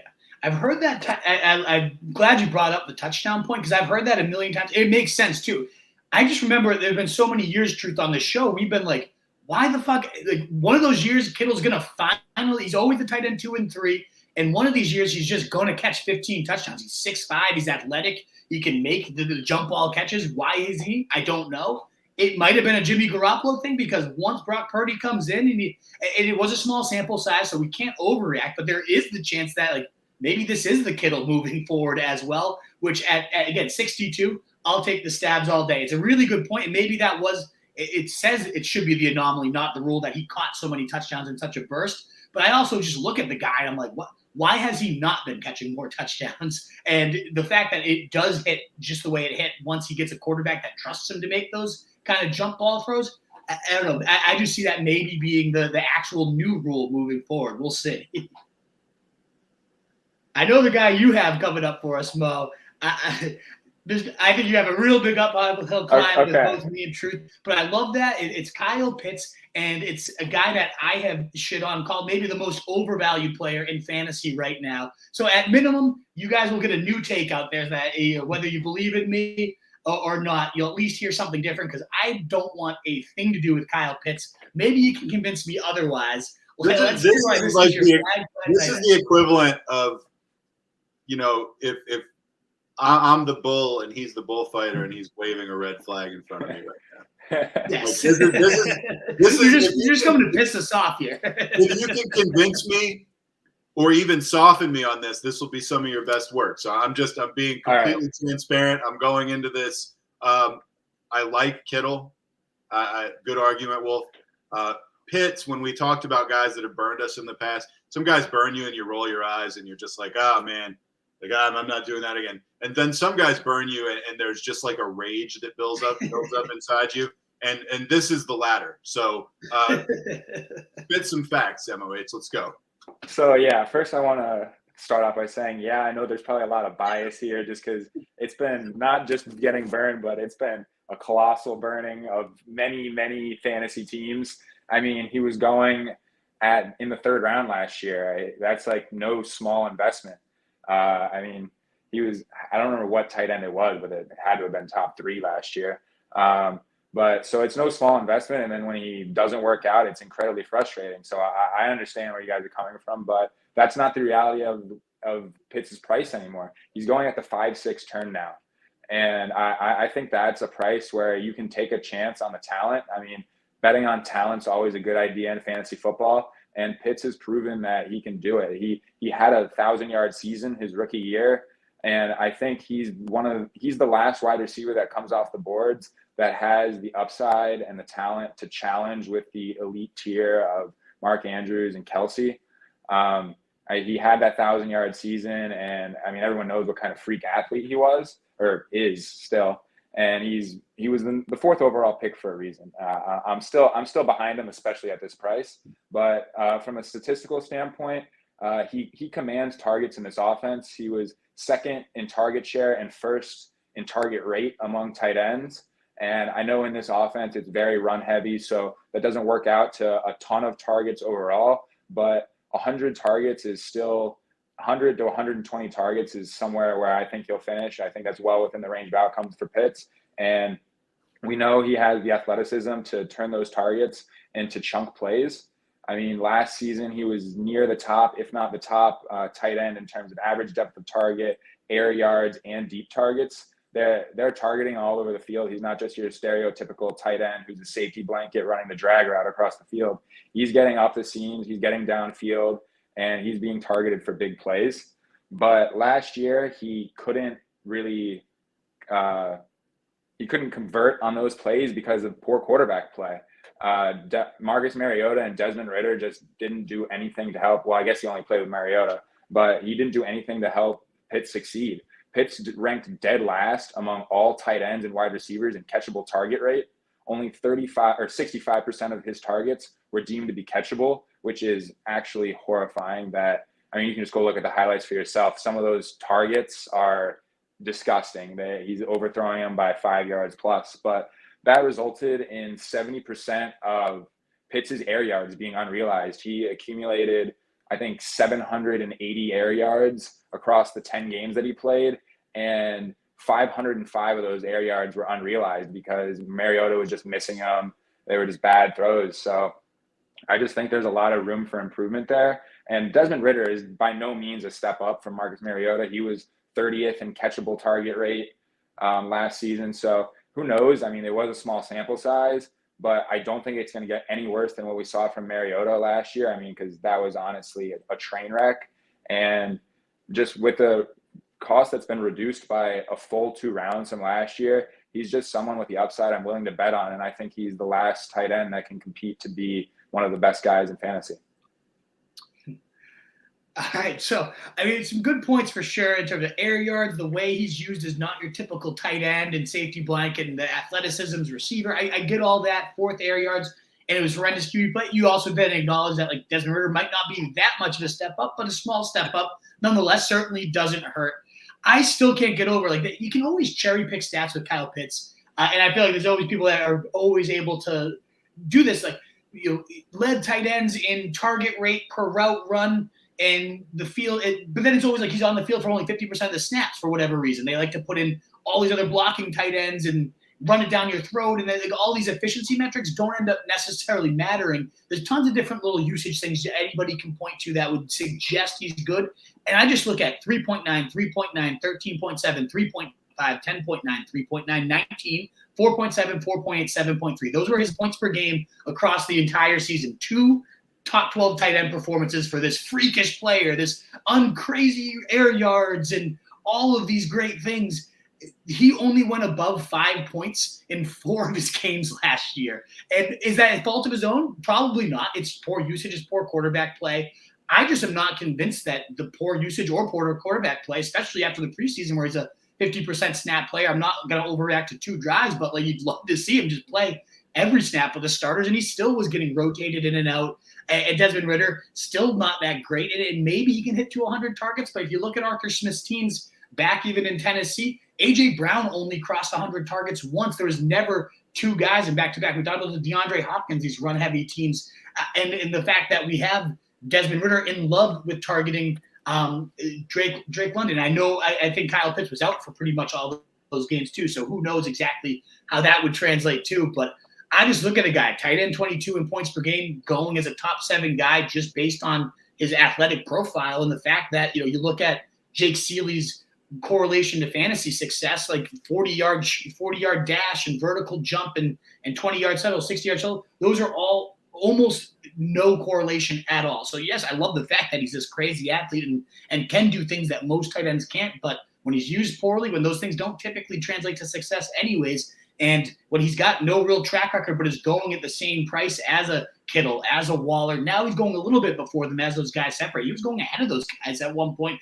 but I just do not put him even in a tier that sniffs those guys. He's closer to the Higbee. It's crazy to even say a freak like Kyle Pitts would be more of a Higbee or a Dalton Schultz. Those guys have outproduced him every single year of their career, but go 5 rounds later. So either if I'm going to the tight end where he's going, there's no way I'm passing up on Darren Waller or Kittle. And honestly, at that price, I'd rather wait 4 or 5 rounds and just get a safe, steady safety blanket rather than this guy that has done really nothing to justify the hype, in my opinion. So I'm clearly way off, and I don't think I buy back in at all. I want to give you a chance to respond. I want to give Truth a chance to respond too. So I'll just toss that out there.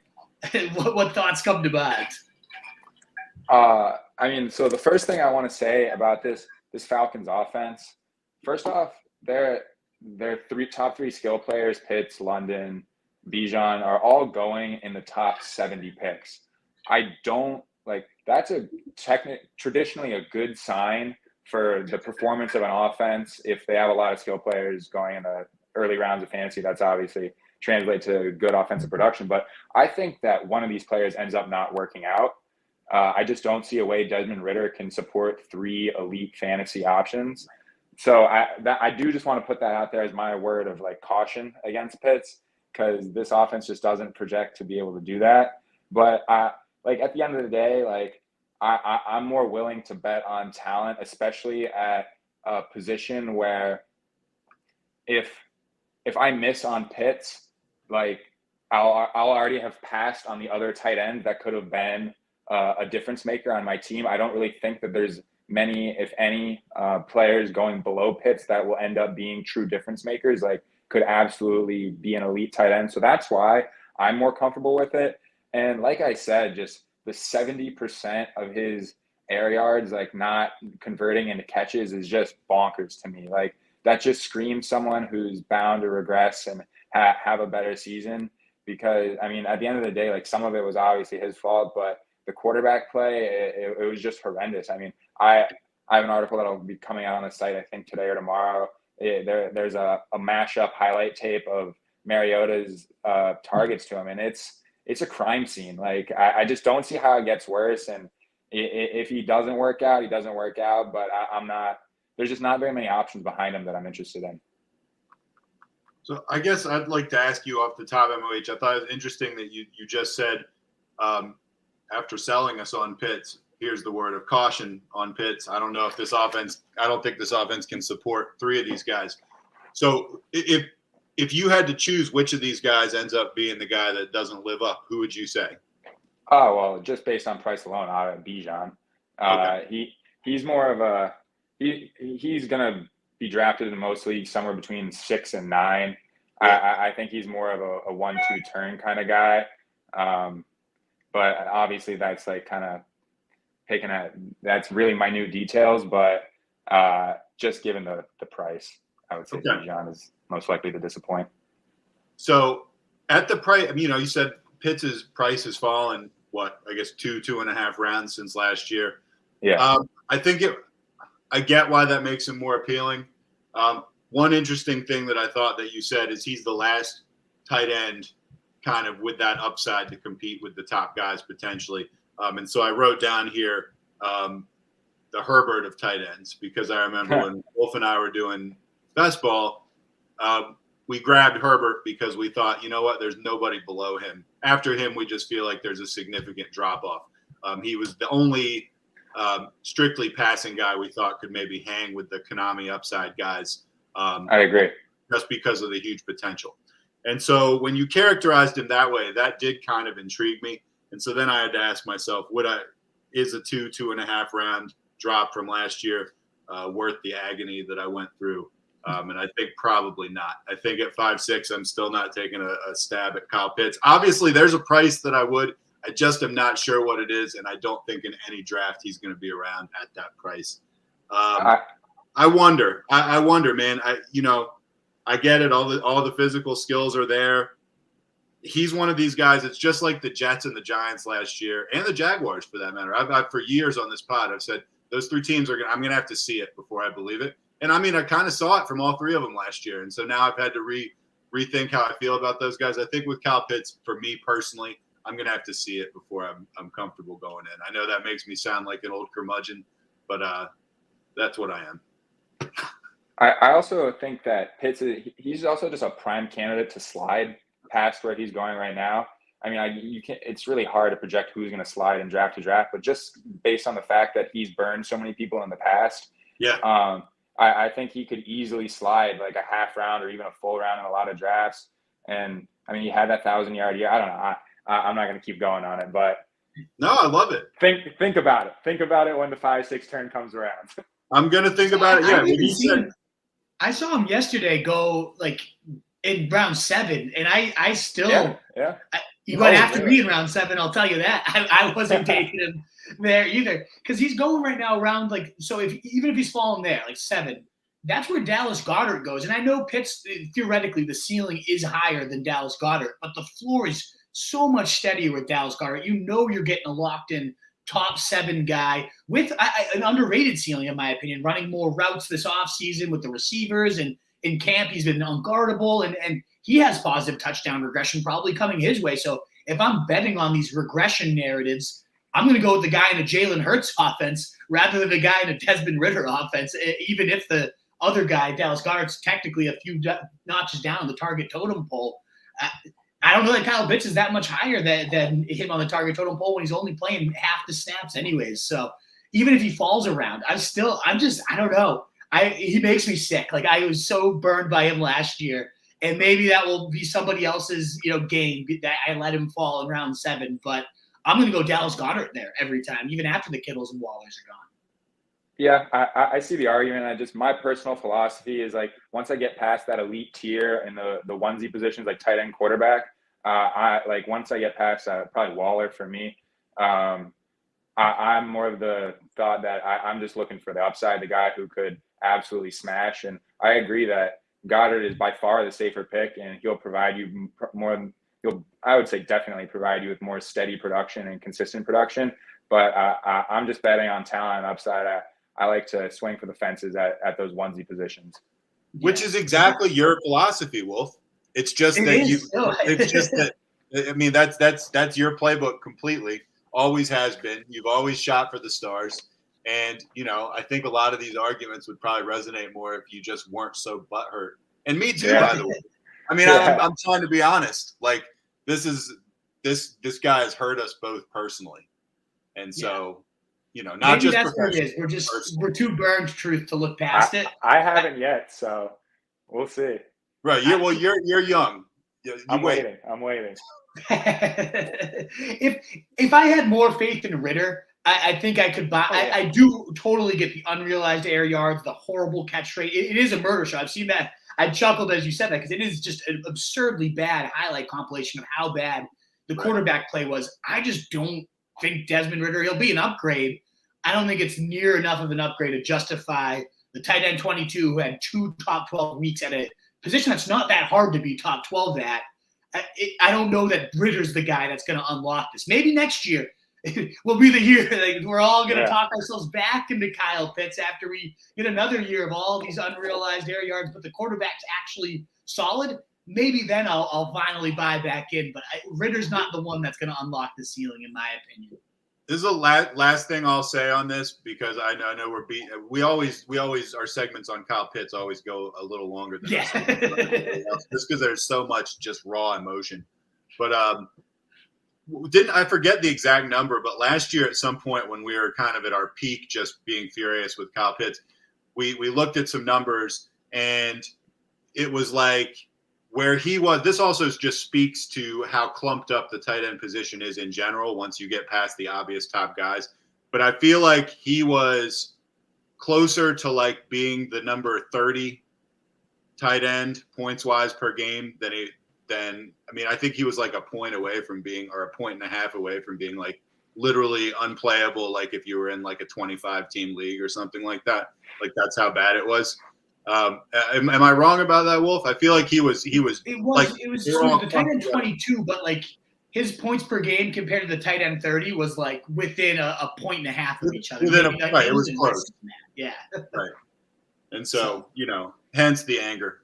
A lot of anger there. It was the price tag last year. I know it's come down. Yeah. It still hasn't come down enough for me. But other than that, all the other guys, just to summarize them again, I think 7 of these 8, Justin Herbert, Daniel Jones, Joe Mixon, Montgomery, Marquise Brown, Deontay Johnson, Kittle, and then wrapping up with Kyle Pitts. 7 of those 8 I feel phenomenal about. I think they're all amazing. And I like that we have a pro Pitts take on here because at the end of the day, he could definitely have the upside to make us look like complete and utter morons and shove pie right into our face. I don't buy it, so we'll see. This will be a fun one to revisit at the end of the season and see where Pitts ended up finishing because one of us is going to look – it's not going to be middle. He's not going to finish like tight end 9 and we're going to both, No. He's either going to smash and you're going to look like a genius or he's just going to be god-awful again and I'll be cackling. So we will see. Mike, I know you do have class coming up, so we have a mailbag. You're welcome to stick around and answer some questions, but I know you got to probably get running soon. So no, I'll stick around. around. Screw class. Yeah. I love it. Well, at any point, if you do have to drop out, you're more than welcome to. But all three of us will attack the mailbag together as we get here. We'll back just one more follow up for thumbs up. It does truly help us grow and get out there to more people. Please do add any questions you have as anybody that knows the show. One of the things we do is just answer everything we get every single time, even on Sundays when that's 250 questions. We try to mow through it all. So we will do so right now. And we'll get through as many of these with Mike. And if Mike has to pop off, me and Truth, or even just me, we'll wrap it up. But let's start at the top here. We got a lot of good mornings. So good to see you, DiLorenzo. Classic RSJ guy right there. He has a great comment later that I can't wait. My water bottle. Good to see you, Daniel Howland. And then we get to Matthew Notu. Thoughts on the Najee, Aaron Jones mix and anyone who stands out? Put Ramondre ahead of anyone. So I'll just summarize my answer real quick. My guy was Joe Mixon as a running back in terms of I like him above almost every running back at his price. I think he's a tier ahead of those guys, Najee, Aaron Jones. That's my guy, 110% Notu. What about you, Mike, in truth? I agree. For me, Ramondre is ahead of that group. I think he showed what he can do in the passing game last year, especially in PPR leagues. I think that's going to be he's going to be by far not by far, but a good amount ahead of these other guys. I'm not too concerned about Zeke. I've been on the Zeke is washed train for about 2 years now. I'm not really concerned. Maybe he gets some goal line carries, but he's not going to have like a Jamal Williams type of deal where he's taking all of them. And then other than that, I'd go Mixon, Jones, and Najee there. Najee, I'm just of the philosophy I'm letting someone else take Najee. I mean, first, just incredibly inefficient, just kind of your regular old plotter run into the offensive line, and then Jalen Warren might develop a bigger role there. So I'm letting someone else take him. But I really like Jones, Mixon, and Ramondre. I would go the same order, except I would still have Mixon above Ramondre, but I would have Ramondre over the other two guys. Ramondre I do have above the other two. Najee is closer for me, but I think I do have Ramondre finishing ahead of those two.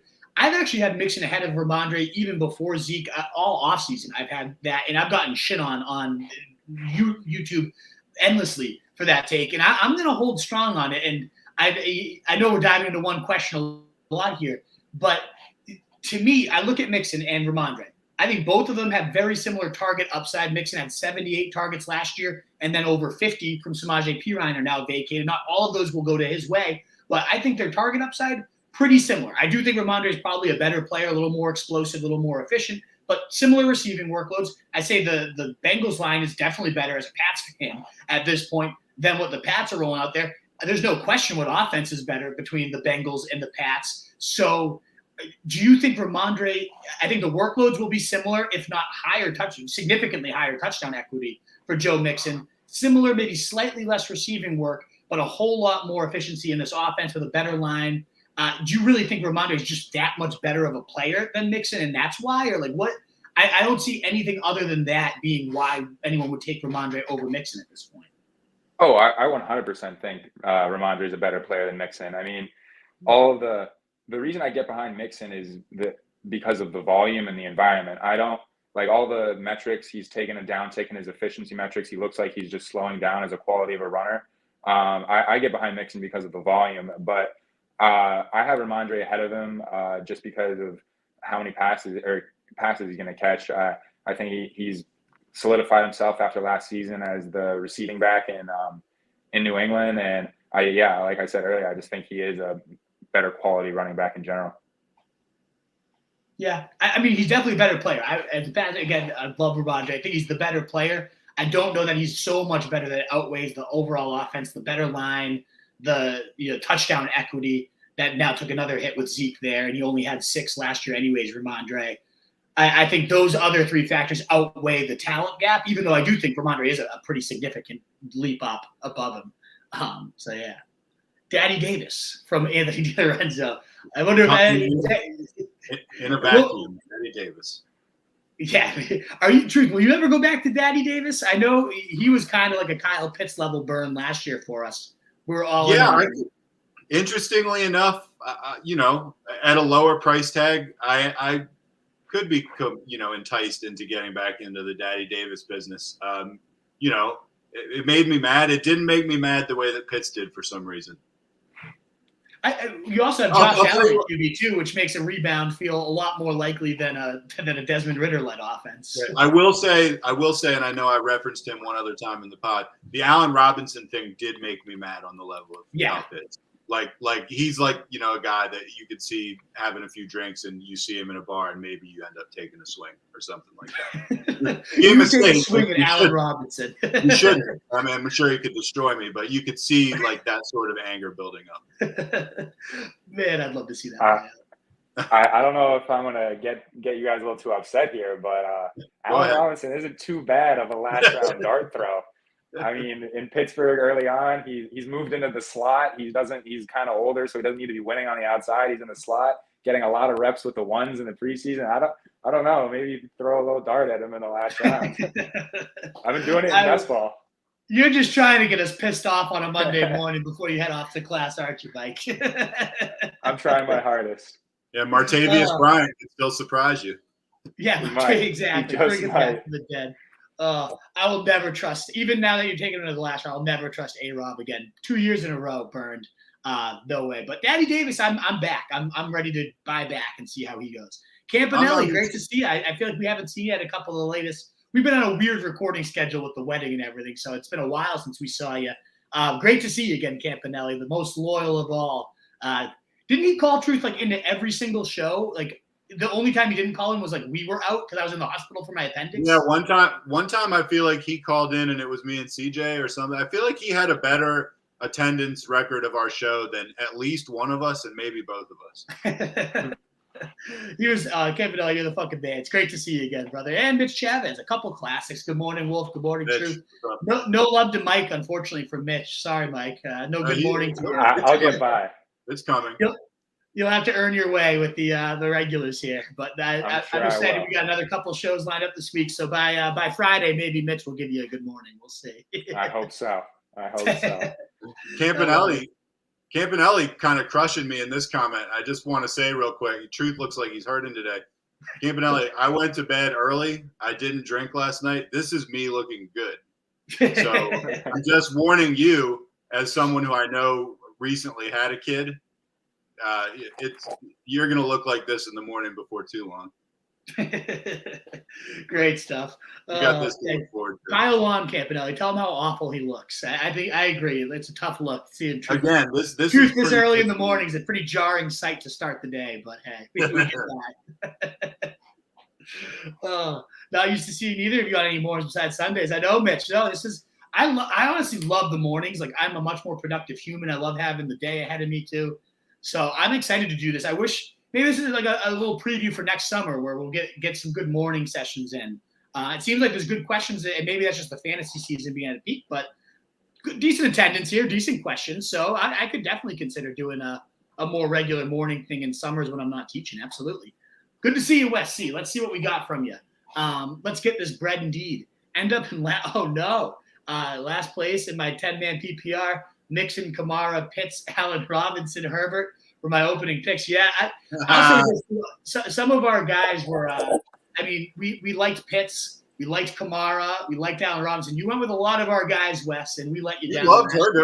You loved Herbert last year. Herbert was my quarterback too, yeah, so That did not work out so well. I'm glad to see you're still here, Wes, despite last year. For sticking around. Wes has a good track record, though. I know we've won some titles with Wes. That's the nice thing is, like, obviously, any given year, your predictions might just be off, and it's good to know that Wes is trusting the track record here. So it's great to see you again, bud.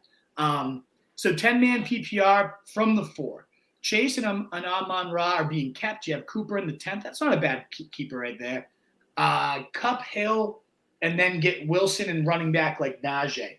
I mean, I love Cooper Kupp at the 1-4, especially with Chase gone. I think it led the league in points per game for wide receiver 2 straight years. Nobody else really there to get in his way from doing that again, as long as he stays healthy. A PPR league, to me, it's definitely Cooper Kupp, even ahead of Tyreek Hill. That's a good debate, though, that Kupp versus Hill. What do you think, Mike? Are you going Kupp or Tyreek Hill there? The Kupp Hill debate is actually one that I've been having with myself throughout the summer, just trying to decide who I like more.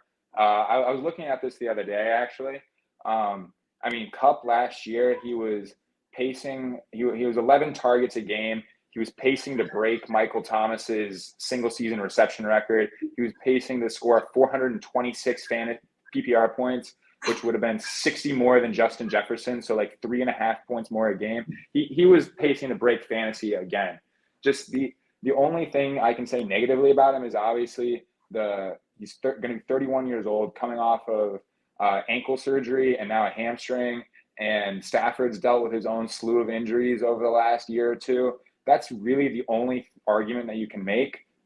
But then when it comes to Hill, he was also doing wild things with Tua last year. When Tua was on the field, and like this even includes the 2 games where he left in like the second quarter, he was averaging, I think, 22 fantasy points a game. He would have finished on a 17-game pace. Yeah, he was going to finish right behind Justin Jefferson, like 3 points total behind him. So he was the wide receiver 1 overall for a good chunk of the season last year. So both of their upsides are kind of through the roof, but I'm starting to lean towards Kupp just because of like the overall upside. I think he can break fantasy. What about you, Truth? Where do you settle on the Kupp versus Hill debate? It's a really good one. You laid out all the points really well there, Mike. It is a great debate, and most of the things that I would say would be similar to things that MOH would say, except like probably not as articulately or as smart sounding. But I mean, similar things. I mean, we all know how good Kupp was before he got hurt last year. I would probably lean towards Kupp just because even as great as Hill is, it seems nuts to say Kupp has higher upside. But I mean, technically, you could almost say Kupp has higher upside than anybody. And also, I've been on the train all year, and I'd be interested to know what MOH thinks about this. Is that I don't think Tua's going to last. I mean, I think I could see the guy getting taken out on a stretcher in the first 3-4 weeks of the season. I don't mean to be a downer or sound like I'm giving bad mojo or anything, but man, it made me uncomfortable watching what happened to him last year. And I mean, those things don't get better. That you every time you get concussed, you're more likely to get concussed another time. And man, that guy's gotten concussed. And so I don't know. What do you think? I mean, I obviously, like, anyone can see, like, yeah, it's certainly a re-injury risk, and that would derail Hill's and Waddle's season. I'm of the philosophy, I don't draft scared. I don't draft like with that like injuries in mind. There's very few players that I'll actually listen to that argument for. Like one of them's like the one that comes to mind for me always is Rashad Penny. Like since it's been so consistent, like I'll listen to the re-injury, like the he'll miss time argument for him. But I just things like that. I just try not to draft scared there. That's fair. And if you're not drafting scared, then there's nothing to be scared of with Kupp because we've seen his upside. So that's fair. Yeah, both quarterback concerns health-wise. The only other thing with Tyreek Hill that I'll mention, I think all three of us kind of sided with Kupp, and I'm there. This is one of those ones that I think it's like you can't go wrong. You can definitely be more right. And one of these guys will obviously be better than the other. And like you mentioned, Kupp could be the one that actually is just a cheat code. But Tyreek Hill could be too. He did say he wants to hit 2,000 yards, be the first receiver to ever do it. He's got the potential that Mike McDaniel strikes me as the coach that would absolutely chase records. And if Tyreek Hill is rolling, like let's go make sure this guy gets 200 yards tomorrow to get the record. Like I could see that type of scenario where Hill is chasing a record at your fantasy playoffs at the peak time and in the right time. He's just the guy you have to have too. So to me, Wes, you can't go wrong with either of those guys. I mean, it sounds like you're not considering a running back. The only two you'd bring up would be Eckler or, of course, CMC. But I think you go receiver there in full PPR. You have Cooper there. You kind of round out your receiver core. I will just toss out one last guy there at 10-man, and we got to move on so we can keep getting through questions here. But in a 10-team league, you got to get the edges where you can. And Travis Kelce really could be considered there. There's just no edge bigger in any fantasy league, but especially 10-team where you'll be able to find some receivers. No Kupps, no Hills on the waiver wire, but you'll be able to find something that's going to produce better than what the tight ends are that are going to be out there. So Kelce should be on your mind too, Wes. I still side Kupp, then Hill, then Kelce is how I would rank those guys. Would either of you, Mike or Nat, go Kelce over either of those two receivers, or? I wouldn't really bat an eye at it. I personally would not, but like you said, I don't like it makes perfect sense. Like everything checks out like logic wise about why the pick makes sense. I'm not pulling the trigger at 4, but and like another reason, like you said, the edge that Kelce provides, I think Kupp can provide a similar edge. I mean, like I mentioned, he was pacing to score 60 points more than Justin Jefferson, which is kind of ridiculous when it comes to the wide receiver position. That's usually clumped up pretty tight towards the top. Yeah. And I think Kupp can provide a similar edge like Kelce does. We just throw a real fast old guy analogy at you, Wolf, and then we'll move on, which is my son is in swimming right now, and he's a really good swimmer, but he cannot quite bring himself to dive the correct way. Like, it's like he jumps in, and then at the last minute, he just freezes and kind of falls in the water because the idea of the water crashing in, going head first, he just isn't quite brave enough to do it yet. That's how I feel about myself picking Kelsey. It's like, I want to. I've been talking a lot of shit, and I want to take Kelsey. I just don't know if at 4, if it comes around, if I'd be brave enough to do it. But that's kind of how I feel about it. I kind of feel like MOH, I would not bat an eye at it. I'd be like, oh, good pick. I'm not sure if I have the guts yet to do it. I know. It's the opportunity cost because you know what you're getting. It's not even like a scary pick in that, like. Right, it's not. You know what you're getting. You're getting the best tight end in football by a long stretch. It's just, am I going to pass up an elite wide receiver 1, an elite bell cow back for that edge? And every year it'll be, the end of the season. Yeah. I'll set a reminder, draft Kelsey 101 next year because it's just the best pick you could ever make, and I'll just never do it. I can and never. And then you draft him 6. You're the same as me. You can't quite muster up the courage yet either. But we both know, kind of makes sense. Absolutely. At 6 or 7, that's where I pull. Like once the big 5 receivers of Jefferson, Chase, Kupp, and Tyreek Hill.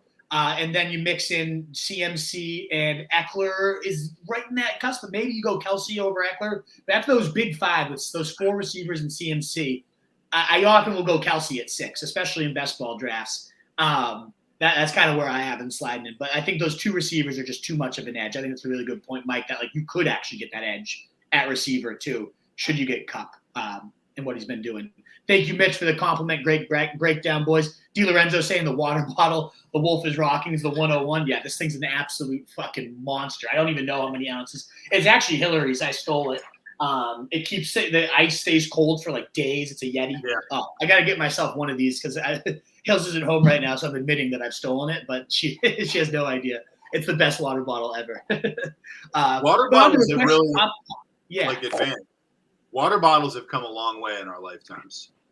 Like you can put ice water in one of those things now, and it's like still freezing cold the next day. It could be like left in a closed car on like a 90-degree day, and your water's still cold. That is such an advancement of technology. I'm glad to be alive at this time. Yes, there's one thing that makes me glad to be alive. It's the advancement of water bottles. By no means the only thing, but definitely one thing. Yes. What do we got for Hopkins versus Higgins? To me, it's easy Higgins, and I don't really feel there's much of a debate here. Just the volume on the Titans is too low. Even as the wide receiver, too, I think Higgins in that offense is a significant better pick. Anybody disagree there?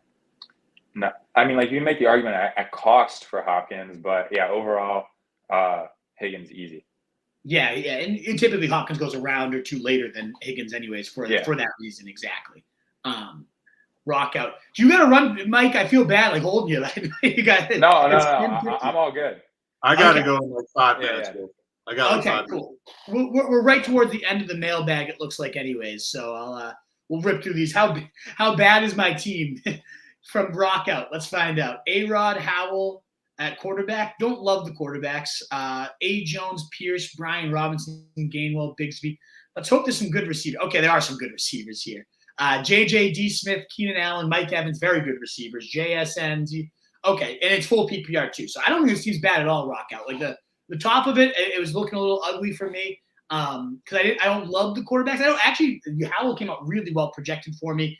And A-Rod, there's definitely upside. I don't love him at cost. I'd rather have Goff who goes cheaper, or I'd rather just take the plunge on Danny Jones in the same price range. So I don't love quarterbacks. The running backs are fine, though, for PPR when you have those receivers of Jefferson, Smith, and Keenan Allen as your top 3, and then Evans as your flex. Like that's a really nice core. I'd like to know if it's 12 versus 10 team because that always does make a difference. But I'd give that team a probably with those receivers a B minus maybe. I'd say I don't like the quarterbacks enough to go much higher than a B minus, but I'd give that about a 78 to an 80. What do you guys think? I'm just hoping that they start either 3 wide receivers or 2 flexes. That's really the only way that this kind of start to how I'm imagining this draft went makes sense to me. I really, if you can get Evans, Allen, Smith, and Jefferson in your lineup every single week, I think you'll be just fine. I think Aaron Jones will be pretty I think he'll be pretty steady. I mean, he's been a top 10 running back, I think, 4 straight years. So I think he's a pretty good value. The only pick I don't really like here is Cole Kmet. At least on Underdog, I want to say he's going in like 120s, 140s. So I don't know. That's the only pick I'm not very interested in. Yeah, I might drop like Curtis Samuel for Luke Musgrave, or like get some tight end depth there. I don't mind Kmet. But yeah, like I've seen like Laporta go undrafted though. Musgrave go undrafted. Conklin even for the Jets. You want to stack up A-Rod. I wouldn't drop Kmet for those guys, but maybe drop Samuel, get another tight end option in there. Could round it out. But that's a really good point too, Mike. Like if this isn't a 3 receiver in a flex or a 2 receiver 2 flex, this team does lose a significant amount of appeal. If it's 2 receivers 1 flex, or God forbid just 2 receivers, it loses a lot of appeal. So that's a really good point there too. Truth, do you have snap grade on this one? I would probably grade it a couple points lower than you did. I agree. It seems like it's really loaded up in the receiver department, and so it kind of does depend how many of those guys you can have on the field at the same time. Before I would go into much on it, my gut would be, since you said 78, 80, probably 75, something like that. Yeah. I mean, Jones and Pierce are 2 of my favorite 0 RB targets too. All right. On Pendant, do you guys think Alvin Kamara and Jamal Williams is worth a look? I like Kamara at his price. All the talk is that he's looking like the Kamara of old. He looked that way to my eyeballs in that preseason game. So I'm into Kamara, even though he only has a 3-game suspension. I love that it's only 3 games. Last year, his role, Scott Barrett had a tweet. I don't have the exact stats, but in terms of target share, carries, all that, like it was pretty much quote unquote impossible for him not to be top 12, and he still was not top 12 because of how inefficient he was. But he was also hurt last year. He's either been hurt or he's been like the most efficient back in fantasy. So he looks like that most efficient back in fantasy. They'll be without him for 3 games. Yeah, sure, you could get Jamal Williams and kind of plug him in for those 3 games ahead of time too. I don't think that's a bad stab at all to go Kamara 8th and then Jamal Williams a few rounds later and just lock the backfield up. But I don't necessarily have to get Jamal Williams if I take Kamara either. What's your read on the backfield, Mike? I think that I'm kind of avoiding Williams. I mean, I think you really only get the 3 weeks out of him. I mean, Kamara himself has proven to be an at least effective goal line back. It's not like his strength, but he's proven that he can get it done at the goal line, which was Williams' bread and butter. But I agree. I think Kamara provides some value. I want to say 7th or 8th round sound about right for him. Yeah. Like in terms of his ADP, I think that's Kamara. Yeah, right around there. I saw a tweet. I don't remember the exact numbers, but basically every single year, like you mentioned, that he hasn't been injured, he's been contributing like relevant fantasy running back. And now that you can get him in the RB3 range, I think he's worth a look. But Williams isn't as nearly intriguing to me. How do you feel, Truth? Any different, or is that summarize your feelings? I mean, Kamara is another guy. I feel like there's a list as long as my arm of guys who killed me last year, and Kamara was definitely one of them. I ended up with Kamara on all 3 of my teams last year, and that was brutal. And at the same time, 7th, 8th round, yeah, I might take a stab at Kamara. I'm less interested in Williams. Yeah. All right, we're all on the same page there. Like Kamara's price, Williams not necessary. Maybe. Jonathan Taylor a sleeper. I don't think anyone's going to call Taylor a sleeper. We all know who he is. He's not going late. I do think now that he's starting to fall to round 3, it's like, okay, maybe this is where we do pull the trigger on Taylor. One, maybe he gets traded and goes, God forbid, to the Chiefs or something crazy like that. But even if he is there, it's Jonathan Taylor. 2 years ago, the no-brainer number 1 pick in fantasy for most people.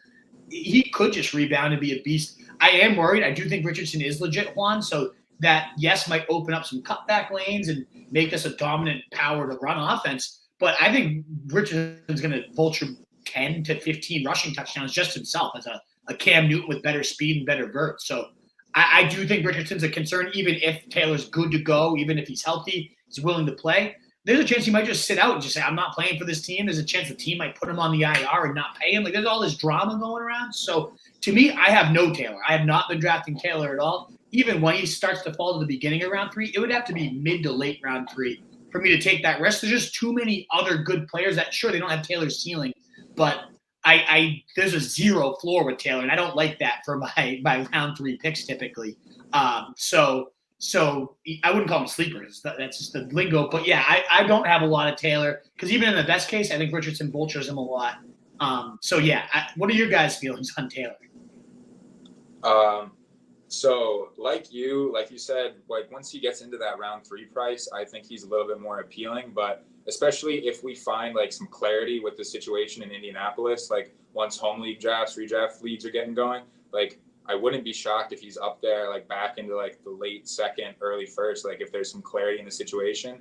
But in general, I'm out on Taylor. I'm not the risk of him not playing at all, but also his RB1 season, it was a pretty low scoring year for running backs in general. He rode 18 touchdowns to an RB1 finish, and he really hasn't really ever been used in the receiving game for Indianapolis, which also just like lowers his ceiling. And now that Anthony Richardson is in the picture, I don't think he's going to be getting as many, like it's not a surefire that he's going to punch it in from the goal line. Like when they had Wentz and Matt Ryan, they're not QB sneaking that or like running a QB draw or something for them to punch it in. They're giving that to Taylor to get it done, and that's no guarantee anymore. And then just like a quick comment on Richardson. Richardson, it just depends on where he falls. Like if I miss out on like the upper tier of quarterbacks, like much past Herbert, if I grab like a Watson or like maybe like a Daniel Jones, like we talked about earlier, I like to pair them with Richardson just because of the rushing upside that he provides. I think he's a good option if you're not grabbing one of those elite guys. 100%. Yeah, I'm not interested. I'm not interested in Taylor. I was never as enamored with him as everyone else, even when he was the number 1 guy. I would say that the main reason, I mean, you guys both already mentioned it, is like I have this memory of this guy in my league drafting Le'Veon Bell the year that he ended up holding out. And it was just like every week we were like, well, he's surely not going to stay out for the whole season, and guy sat on him all year and never played a lick of football. And I could never let that happen to myself. Yeah, devastating situation to be in. And then Juan Pena with his last question, would you pick up Najee or is he not trustworthy? I don't mind Najee at cost. He's going right now like the late 3rd, early 4th. Remember, when he got finally healthy last year, he was the running back 5 the second half of the season. Volume was still elite. He just was inefficient himself. He was pretty inefficient as a rookie too, but ended up finishing as a top 6 guy just on volume alone. I'm a little worried that Jalen Warren's looking so good and all the camp reports are that he's going to be more involved this year. That does make me slightly more concerned about Najee, but the track record with Tomlin bell cows is very, very sturdy. So that's another one that's like, I'll believe that he's going to use a committee when I see it situation. And I like this offensive line significantly better than it's been in the past. I like the offense as a whole with Pickett taking another step. So I like Najee. I think he's a solid, especially where he goes in late 3rd, early 4th. You start receiver. Let's say you go Adams, ASB, and Najee and Etienne are sitting there, or Najee Mixon. I really like that start to drafts. I have no issue with Najee at his price at all. You didn't like him as much though, right, Mo? No, I'm kind of out on him. There's just some. I think his floor is high, but his ceiling is low.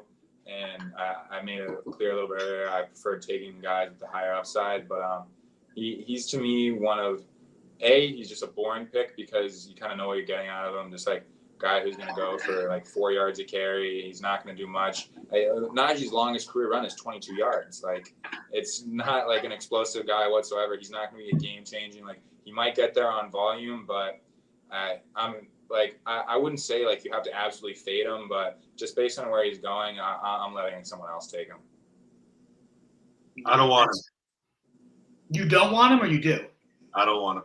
I guess I'm on my own here. I really don't mind him at all.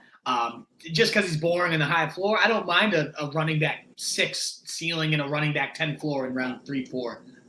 It is boring, I agree, but I don't mind it. Good morning, Bulldog. Good to see you, man. He's a plotter. He's a plotter. He is the definition of a plotter, Najee Harris. Right. Absolutely. He's Richardson 2.0. Mitch Chavez, staying away from Pitts. Hey, we got only one Pitts lover on the stream here. So you're in a world alone there, Mike. But he sees David Montgomery. I agree with you there. He also agrees with your Deontay Johnson, how he may hit big, but he's more bullish on Pickens. And I think that's a good point. We didn't really even talk about Pickens. Like, what if he just takes Pickens does have like DK upside, just like become this absolute monster and command targets. I think Deontay's so good and serves a different role. So even if Pickens ascends to his ceiling, Deontay will still have that smooth route running and always being open type of safety valve upside. But I also think between Pickens and Freiermuth and now Darnell Washington, there's some big bodies there. So yes, he won't score 0 touchdowns again, but I can see there being concern that Deontay Johnson doesn't really have more than a 5 to 6 touchdown ceiling either. So yeah, does Pickens? What's your thoughts on Pickens within your Deontay Johnson take? I want to figure out how I can articulate this without getting too worked up. Pickens is going ahead of Johnson on Sleeper, and that is mind-boggling to me. Like last season, I don't. If you go check out Matt Harmon's reception perception, I can't remember what the exact number was, but Pickens ran like a concerning number of go routes. Like his route tree was like posts, corners, and go routes, and like that was it. Like it was absolutely insane. And so basically most of his targets are just contested catches where he has no opportunity for yards after the catch, and there are these difficult to catch jump balls. And he had, even like in the highlights that have been boosting his ADP this offseason, he's getting like 0 separation. He's a phenomenal contested ball catcher. But I mean, he's not getting open. I don't really see him expanding his route tree like significantly. He's the definition of a guy who's getting pushed up solely because of offseason highlights. And the fact that he's going ahead of Johnson on some platforms, I really can't wrap my head around it.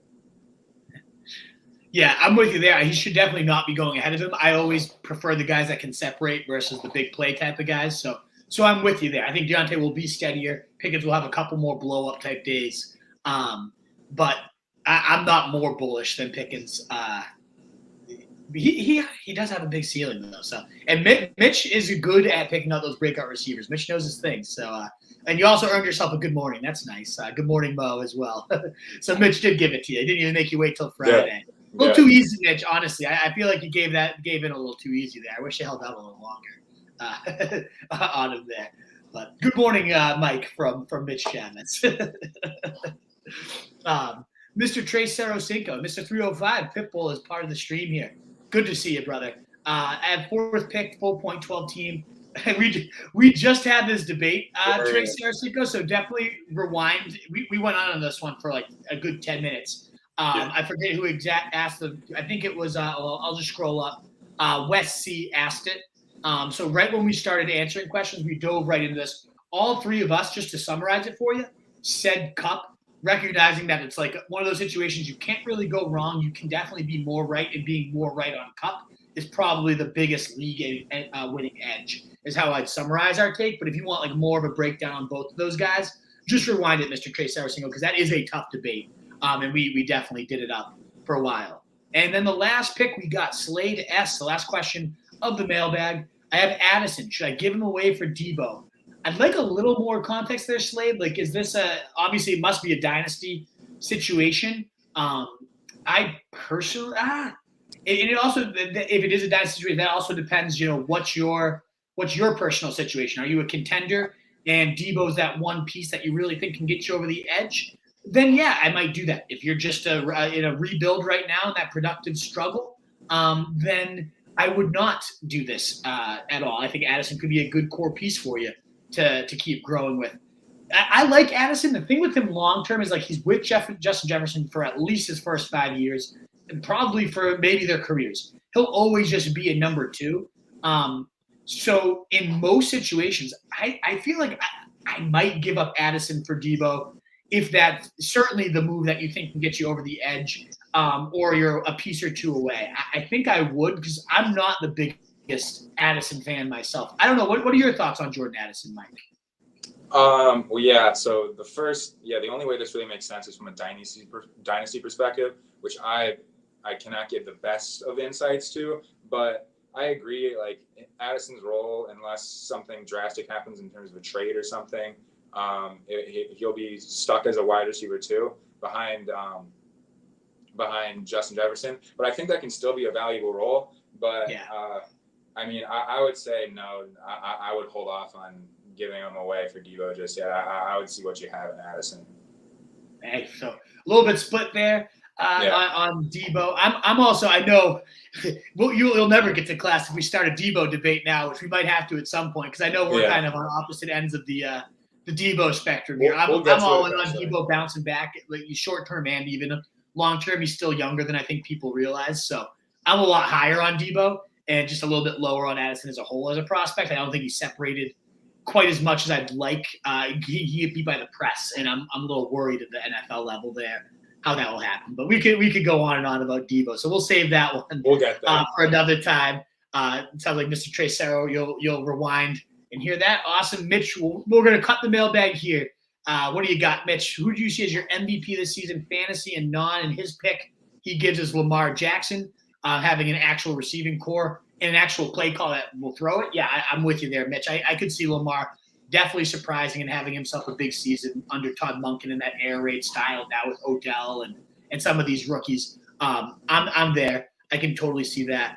It sounded like the truth had to roll too. I saw his camera went off. He just texted me to go get his kid.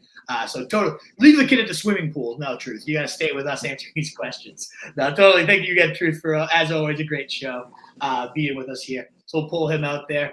My actual MVP, I know it gets boring, but I just don't until somebody can challenge Mahomes' throne. If I was going to give a surprise pick just because Mahomes is so boring, I love Justin Herbert, like we talked about earlier. I think he could break the passing game record this year, and usually when you break records, you end up winning the MVP. So if I'm giving more of a longer odd, other than the Allens, the Hurtses, the Mahomeses, I do think Herbert could be that guy that comes in and surprises and is the real life MVP. And similar to fantasy wise, then if that's the MVP, real life wise, I could see Herbert being that like 6th round pick that just goes absolutely bananas, like Peyton Manning level passing when he went crazy that year. I like him. I just like him and Fields a lot in that round 5-6 range. I think both of those guys have the upside to be the fantasy MVP, like the next huge quarterback. So I'm going to go Justin Herbert for mine. What about you?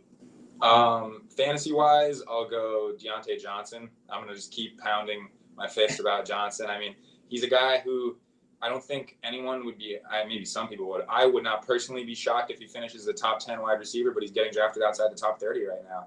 And I think he's just going to be an enormous value. He will, I think you can get him as a flex or even a bench player, depending on how you start your draft. And I think he's going to be a consistent wide receiver 2 or even better every single week. And for regular like NFL MVP, I really like the Herbert take. I think he can just break the game passing wise, like lead the league in attempts, yards, touchdowns even. But I'm going to go with an absolute homer pick and say Joe Burrow. Yeah. I mean, if he can, he has the opportunity to create a resume this year that is MVP caliber. They play the Chiefs, they play the Bills, they play the Niners. And if he can find 13 wins, I think enough of them will come against elite opponents and he'll have to put up good enough numbers that I think he could easily bring it home. Yeah, I think Burrow's a great call. It's wild that like he's doing 36 and 34 touchdowns in back-to-back years, and it's like, ho hum. There is every chance that he could just go 50 touchdowns and just like go bananas too. So yeah, Joe Burrow's I think the Bengals win it this year too. I know it's a homer pick for you too, but like I think that's the team. Like this is the year they finally get over. They've had the Chiefs number for the most part, and the Chiefs took it this year.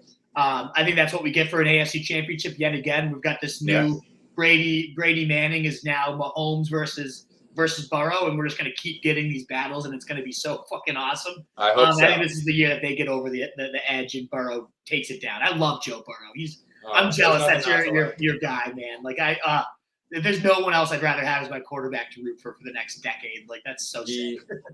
We're lucky. We're lucky. It's going to be a fun couple of years. Yeah. As a spoiled Pats fan, I enjoy it while you can. I had the Brady. That was my growing up on football was freaking Tom Brady. And now it's dark and cold. So I am just so envious of you. We had our time and now it's yours. So enjoy. Everyone's got to be at the bottom of the barrel at some point. Indeed. Well, guys, thank you so much for a great morning show. It seemed to turn out pretty solid for a morning turnout. A lot of good questions from you all. So we'll be back Monday, Wednesday, Friday this week. 9 a.m. hitting these shows. Sleepers tomorrow. Busts on Friday with me, Mike, and the Truth as well. So come on back to the show. All of our content can be found at rotostreetjournal.com. You can find me at rotostreetwolf. On Twitter, is there a spot you'd like to promote, Mike, for people to connect with you if they got questions or anything you'd like to pump, my man? Yeah, Michael__O'Hara on Twitter. I write under the name Mo in Roto Street Journal. Gonna have my do not draft list and my draft targets list will be coming out. Feature some of these guys that we talked about today. But if you want to hear my thoughts on fantasy, just go check me out on RSJ. Awesome. Yeah, tons of great content. Mike's been a key MVP on this summer while I've had a lot of distractions, getting married and good honeymoons and stuff. Welcome distractions, great distractions, but it's been a year where I needed some people to pick up the burden for me, and you've been huge, Mike. So we love having you on the show. Love having you on the site. So I can't encourage people to check his stuff out enough. That's why we're having him come on for these shows, because he really just knows his stuff and can articulate it very clearly in writing and verbally. So we love to have you here, Mike. And thank you, everybody, again for tuning in. In a world full of fantasy sheep, be the wolf, guys. Later.